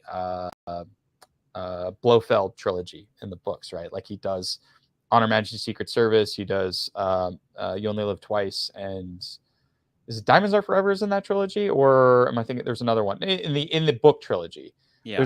There's like 3 stories, or no, Thunderball, right? Like he does those stories, but it's like, I think it would be Thunderball, Thunderball, Secret Service, and You Only Live then Twice. Yolt, yeah. And that would, and like, he would do that, and then he's like, no, I'm doing this. This is the stories I'm going to tell. I'm gonna do my version of all 3 of these. Blofeld's gonna be in the suit of armor, in the like, castle of death. Yeah, and maybe he's like, it's gonna take place in 1950, and it's gonna be like that. Imagine if he did that. But I feel like the thing with Nolan is like he has the people talk about your film. Sometimes your films are your business. Your short films are your business cards. He has the business cards. He's got Tenet. He's got Inception. He's got. I mean, of course, he can handle action with the Dark Knight trilogy. But it's like with Tenet and Inception alone, it's like you've got the calling card of somebody who knows how to direct a Bond movie. So it's like, you've got it. It's right there. It's like it's in your face. Co-directed with Martine Campbell. Martine Campbell. It can't fail. How about like okay. Pie in the Sky. We're gonna do all 12 books. I know there's 14, but there's 12 books. And it's like one, and like you're working on the first one and I'm working on the second one, and they just keep trading back and forth. Just knock them all out. There's like Martine Campbell and Chris Nolan just killing, just like Lord of the Ringsing it, and then we just get like every Bond movie that comes out for 30 years, 20 years. Could you imagine like the greatest thing, Could you imagine Cillian Murphy as Blofeld? Dude, yeah, he'd have to be involved. Think about that. Oh my god. Yeah. Like, you have to put him in, but then that would make sense. That would be awesome. Great. Oh, Michael Caine. And they're not related. M. They're not fucking Michael related. Caine. He's just a guy. Michael Caine is who? M. Yeah. Hold on. Let's go through the list. Caine. Okay. Michael Who's Moneypenny? Okay. Who's Moneypenny? That's a good. Emily Blunt. Emily Blunt. I don't know. I don't know. Blunt. Money. Who else? In but 1950s, he doesn't 1950s Moneypenny and Emily Blunt would be dope. But you know who I'd also want? I'd want what's her name from Dark Knight Rises and Inception, who played Talia al Ghul. I'd want her as a character in the movie. I'm not such a big fan of her, but in the right role, I wouldn't want her as Moneypenny. But like no, not Moneypenny. Maybe a bad guy. Like a bad guy, that would be cool. Like like a Philippia or whatever, like her a name Pussy was Galore type of somebody. Yeah. No. Who's the villain in Thunderbolt? Fiona. The female chicken. Fiona like, Volpe. Yeah, something like Fiona. Yeah, perfect. Something like be that. A great right? Fiona. Like, and then okay. And then who would Q be? Who would be the quarterback? Because Q's not in the books, but you'd have to bring him. But we're in, pulling right? from Nolan movies, right? So who would pulling Q from be? Nolan movies? Q would be or Bond, Q could his be... Q. His Q was help me out. I'm Morgan Freeman. Morgan Freeman is Q. Like, because he already was Q. That's Batman's Q. I'll say this. I will say that would not work only because Morgan Freeman is not from England. I would pick a British actor for that role. Morgan so I would Freeman doing a British accent would be hilarious. I would, but that would be. Hey, try to imagine Mr. like what he Freeman, would sound like. Can you do a British accent? Like, I would love to hear his take on it. Yeah. Yeah. Okay, wait.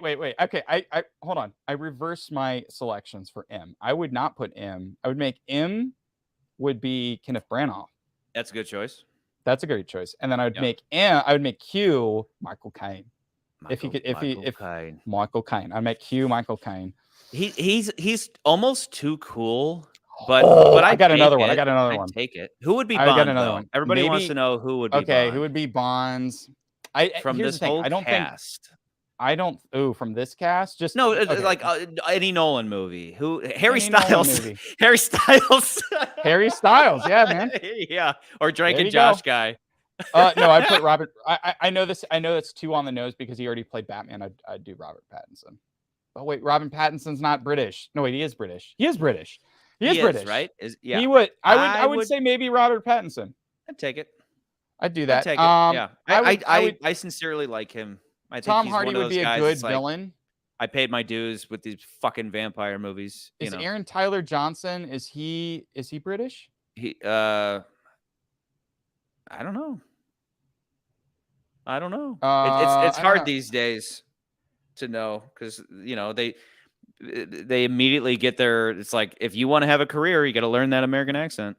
Okay, you know who else? Okay, throwing out another one. Who else I would put in this movie? Who's gonna play? I'm blanking on names now. Who's gonna play his CIA ally? Felix Leiter. Genuine Felix Leiter. I would cast. Okay, actually, I have a couple choices. You got to pick 12 people because every movie's got to be a different Felix Leiter. All right, so Okay, so the first movie, he's Matt Damon. Yes, that's great. The second movie is I'm just picking my 3 favorite. Oh yeah, the Han Solo guy would be a good one. Yep, he would be a good one. But I was gonna say Robert Downey Jr. But I would say Robert Downey as like a villain in a movie. I think maybe he would be a good Spectre agent villain. And then I was also thinking of like Josh Hartnett. But again, after seeing this movie, I think there was a notion at one point in time that Josh Hartnett should play Batman. But every time they would say that and they would show pictures of him, they're always showing pictures of him like early 2000s. I've met Josh Hartnett and like cool, but he kind of seems like an awesome guy. He seems like a cool dude. He was real chill. I worked on it was a movie. It was a Quibi TV show, but it became a movie. It was called Die Hard. It was the Kevin Hart, but it became a TV show anyway. I've met him on that. He was a nice guy. But I think after seeing him in this and his size and everything, I'm like, yeah, he could be Batman. He could totally be Batman. Yeah. He'd be a great Bruce Wayne Batman. That character too was like I got a big kick out of him because he's like, dude, because again, Oppenheimer's like, dude, whatever. Like we get together, we talk about the ideas of communism. He's like, this has real world consequence. Just talking about communism is going to get you in trouble. Don't do it. My only okay, sorry, go ahead. Sorry. No, just I love the moment where he's like, because it's like fashionable at the time to unionize, and he's like, "What the fuck do you people have to do with dock workers?" Like, yeah, what are you doing? Like, you don't need to unionize, but everybody's like, it's hip, it's cool to unionize. Like, no, like I obviously Hartnett, like I just resonated with so many of these characters in all these different just fun intellectual ways, and it just you know who I recognized? It was just so funny. I felt I resonated with Oppenheimer a lot in this movie for a really strange reason. It's because like I felt sometimes I feel like a woman. I'm a womanizer. Totally. Did you know that? Did you not know that? You just womanize one lady these days. Did you not know that? Did you not know that? No, I won't go into it. But yeah, no. Back to Bonds though. Yeah. Wait, won't go into Cillian what? Murphy. The womanizing? What are you talking about? No, just like who I recognize, who I associated with this movie as far as like who I identified with. I was like, oh yeah, I definitely identified with this Why? Because he's a fucking communist? You commie? No, I identified more with like having kind of being in a weird spot because you have friends on both sides of different spectrums, and that's always kind of, I felt like that's always a hard thing to deal with because like even my wife deals with this too. It's like sometimes you deal with people who see you as one way, and then you have people who deal with it, see you as another way, and you're like, I'm kind of more in the middle than you think I am. So like that was something that I kind of felt. That was my point earlier, is that it's like people get very emotional and they want to say you just hate this or you just hate that. No, you're attributing for some you've been triggered and you're attributing false things to me where really I'm just talking here, and that's the I have same thing. I've got friends all over, just all different, call it political persuasions, worldviews, whatever it may be. Right. But there's like the reason why this show works is because even though like with Bond, I'm Golden Gun and you're Secret Service, and there it's like it's indicative of two different worldviews and takes on the character. So it's like two different worldviews, but mutual respect. That's why this works. Occasionally we get heated, but it's not ever just stop being Capcom. It's which is a capitalist communist. Yeah, no, I'm firmly in the capitalist camp. But anyway, I don't know. But anyway, yeah, don't. Anyway, don't tell yeah. So these days they'll put you in jail for being a capitalist, like they did back in the day, being a fucking communist. But anyway, my point being that's how conversation is supposed to work, as opposed to shutting down speech because whatever, people getting triggered or whatever. But it's like I got friends all over the place, and we just talk. We just like Johnny. Johnny's like a classic example. Johnny and I just gab. And nobody ever gets angry, but Johnny's he'd be fantastic on this show. He's in the Goldfinger episode, but he's too busy saving lives and doing doctor stuff, Doctor stuff. He's doing doctor stuff. Anyway, back to Bonds. Bonds, Nolan's Bonds. Yeah, I would cast Cillian Murphy as Blofeld, and I would want it to be that. That's my take. But he would never do that. Also, Gary Oldman's there too. Cillian Murphy as Blofeld, I think is brilliant. I think Cillian Murphy as Blofeld works. Destroy that. It's a really. I think it would be a really that, or you throw a wrench in the whole thing. You make Christian Bale somebody of significance that you would not associate him with. That would be fun. Cillian Murphy, Christian Bale as Doctor No. Like who's Largo? Oh yeah, because you would do Thunderball. What about Who's Largo? Well, Largo could be anybody, right? Largo could be that guy who played the Hungarian. Yeah, Benny Safdie. Benny Safdie, who's one of the Safdie brothers. Yeah, I could see that. I could see that. Or Rami Malek, but you wouldn't bring Rami Malek back to play another character outside. He's very small, so he has to be a Blofeld-esque character as opposed to somebody who's like physically active. Like this is something we talked about, like as far back as Secret Service. Keep talking. Okay. As far back as Secret Service, I was like, this, you can't have a fight. Bond should never fight Blofeld. This is such an odd moment for me to just look at myself on a screen talking to nobody. But Bond should never fight Blofeld because Blofeld's beyond that. He like transcends physicality. His whole function is to just be the evil genius in the chair, and the moment he starts throwing punches, it undermines that, so but my I made the point in Secret Service where it's okay because when they have that fight, at least it's a chase. It's more of a chase than it is a fight. So it's not like if they just had a straight fist fight, Bond would just rip his fucking head off. Like it would be a joke. So, but anybody watching still, we're about ready to wrap up, but are there any other scenes of interest that anybody wants to point out that we could just mention real quick? Because this movie is a lot and certain scenes certainly stood out more than others. And it is a lot of talking in rooms, but it's riveting. But any Halifax part? Remind me of that. Remind me of the Halifax part. The Halifax explosion. Help me. That was on accident. The Halifax explosion when they were testing, or a different. McCurdy, what was the Halifax explosion? I don't know if he's talking about.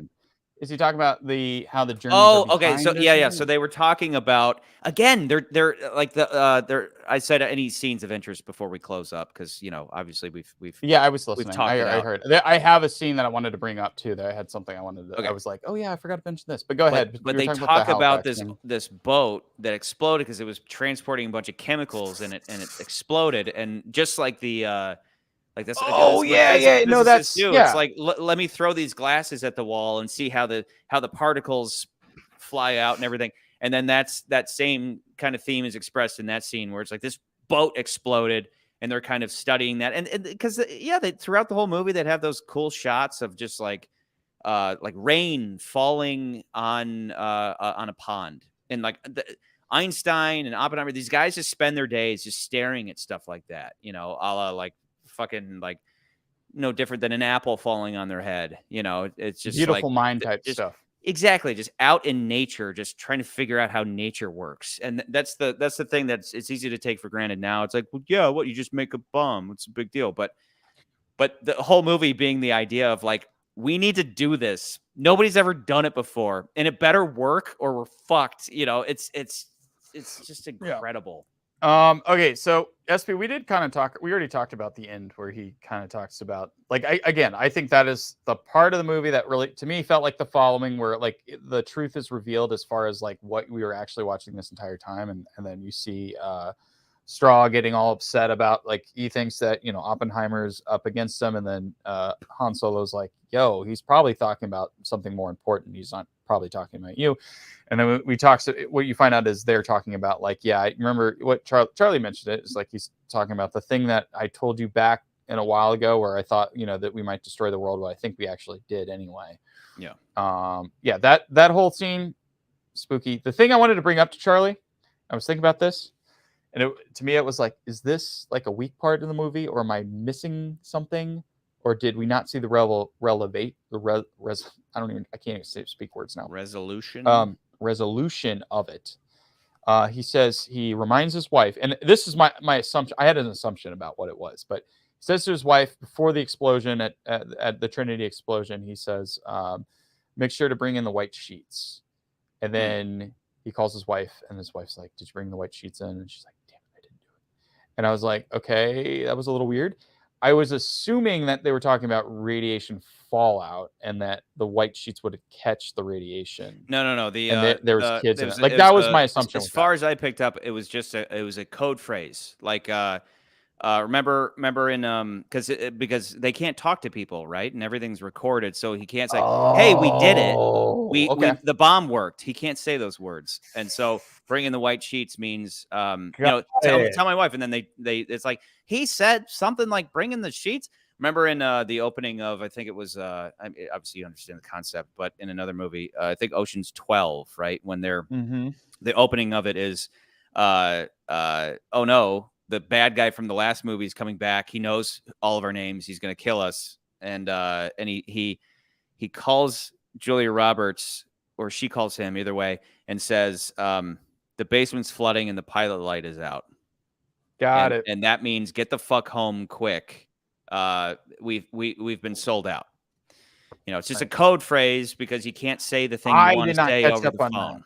And so later he says, don't bring in the sheets. And it's like, because he's, bad news. That's bad news. Bring in the sheets. Good news. Don't. But what I did miss, and I'd like to see it again, is when that's established, he walks out and just on the day that he's going to go test the bomb or close to it. And she's out there and she's hanging the white sheets. And that was where it was established, but I don't recall the line where it would have been like, right, hey, honey, if it works, I'll say bring in the sheets. I don't recall, but yeah, that was a concept. That was one I didn't catch. SP talks about I don't really see where he tells Damon.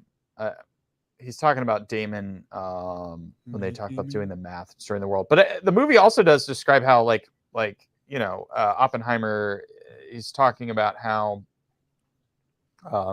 early on he's talking about like the math doesn't work, you can't do it, and then of course that was great. Theoretical science, and it's the full he just wrote out an entire he's like, the math doesn't work, you couldn't do it, and then he's like, well, obviously it's great. But then his scientist comes back, his engineer comes back up, and he's like, yeah, we just did it. Like, we just did it downstairs. It's this proves you wrong. 5 minutes later, I'm going to replicate it.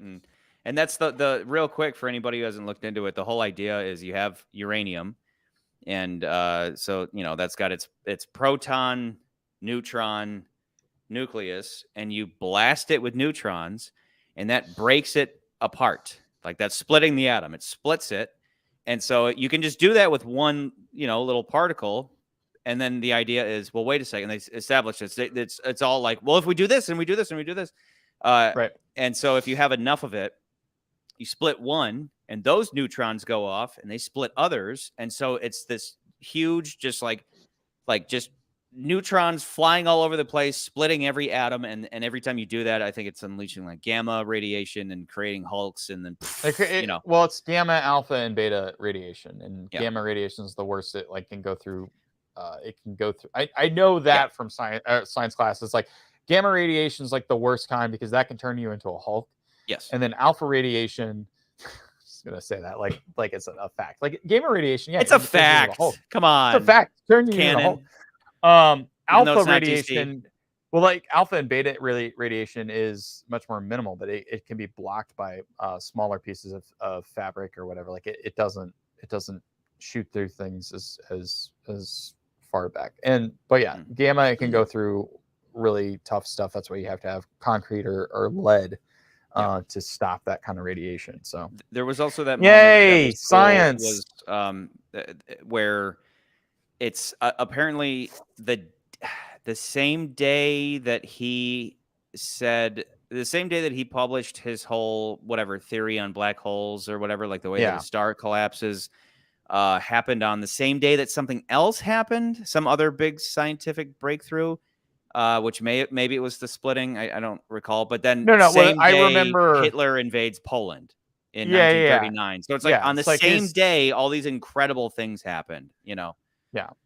Science for the it's just such an incredible story, and I think that alone, the scope, just like the I was gonna say Titan, the Titanic size of this story. That's a little too appropriate because that's who Prometheus stole the gods from. But I'm gonna put my finger on my nose. The Titanic size of this story, and just as far as like Americana goes, it just, for me, that alone is the type of thing that can automatically raise it up to the top. Like just telling this story that is incredible in its own right. Like I said, the only thing that outshines this is like the actual act itself. Like that's how well that it captured. Goes well beyond the incredible but art films that are Beau Is Afraid and Infinity Pool, and then of course Guardians is like. It beats Guardians by a little bit. It beats Guardians, but anyway, we did it. We've been going for the runtime of the movie itself. Yes. So, unless you got anything else, McCurds, I don't. I feel like we talked. There's so much. I don't know. I'd have to go watch this movie again. I don't think I have. I really can't think of anything off the top of my head. I'll probably think of something after we leave. What is it? Isn't the H-bomb cleaner than the ones used in Hiroshima? Maybe if they use one, it would not have as much radiation problems. I have read it's a neutron bomb is what you're thinking of. A neutron bomb was developed so that the radiation poisoning of the land could dissipate sooner, and so that like if they used a neutron bomb, it would be powerful, but like it would like there wouldn't be as much radiation poisoning, or it would clear out much at a quicker rate, so that an invading country could go back and develop that piece of land. It's what I remember. Okay. But did he fail? The world built bombs, and here we are, a menace in Europe threatening his neighbors. I think the movie ends on a note of like it's complicated. It's complicated, but I think he's realizing what he's done. He's like, oh my God, like what have I done? It's like he brought this incredible thing to the world, but at the same time, because he had to. But that's where it's like it's he's like should I do this? And like now he's slightly messianic too. It's like it is strictly Promethean, but it's slightly messianic, where it's like, here's the thing, and then now I'm gonna get crucified for it. Here you go. I mean, Prometheus is more appropriate of a metaphor, but at the same time, it's like he knew from the get-go what he was doing. It's not like he did it. Oh no, he understood, but it's just seeing him dealing with it. Even in the beginning, he knows he's creating this monster, but he has to. It's like, again, buck stops here. You have to, because somebody else will. And that's the fun part, is that ticking clock of like, we're a year behind. And if we don't do this, they'll drop the bomb on us before we drop it on them. And that's just reality, because the whole world is a whole bunch of different countries all vying for power and resources, because we don't have Star Trek replicators, so we got to fight over resources. That's just reality. It's just that in this country, in any capitalist country, we just do it by working, in its most ideal form. It's just we're all fighting over resources, and money is how we communicate that to each other. So anyway, new number one, Velkomen. Good job, Chris. Should be no surprise. Should be no surprise that we toast to Christopher Nolan again. Yeah. One of my favorite filmmakers. I know it's almost a cliche at this point to be like, "Oh, my favorite filmmaker is Christopher Nolan," but like he is one of my favorites, and he's always a huge inspiration. It's like it's great. We have like our generation has a Kubrick or a Hitchcock or a filmmaker that like excels at, or Spielberg. I mean, Spielberg's still living, but still, you got this filmmaker I think people look up to because he's like every movie everything he does with he's well crafted. Obsessive about craft. So right. yeah, he's somebody to obviously to look up to. It's what would have been the first of his I ever saw? I can't even remember. It probably was a Batman movie, but I think Batman Begins was my first that I saw of his, probably. And then I think after the fact I went back and watched Memento. But I do remember like people talking about Memento when it came out, and it was like this revolutionary movie that people were like, "Oh yeah, you got to see Memento." But I think it wasn't. It's like you make an impression, but it's not. It's like a movie. He wasn't put on the map, I think, until even The Dark Knight. I don't even think Batman Begins put him on the map. I think Dark Knight did, but Dark Knight was it was like the step. He became that household name at that point. Yeah. So. But everything, but I think Memento is like his the one thing that I think people were like, "Oh, who's this guy?" Yeah. So as I said in my opener, it was for a little while. It was like, are we seeing that thing where as a director, as Tarantino always says, like as directors get older, they don't make their movies aren't as good, and that's why he wants to stop at 10 or whatever. But turns out that that doesn't apply, as it turns out to Mr. Nolan. So. If he quit now, Tarantino style, sure, you quit on what is probably your best. We won't know for sure until we properly rank his whole filmography. But for now, new number one. Good job, Chris, and Killian, you killed it. Good night.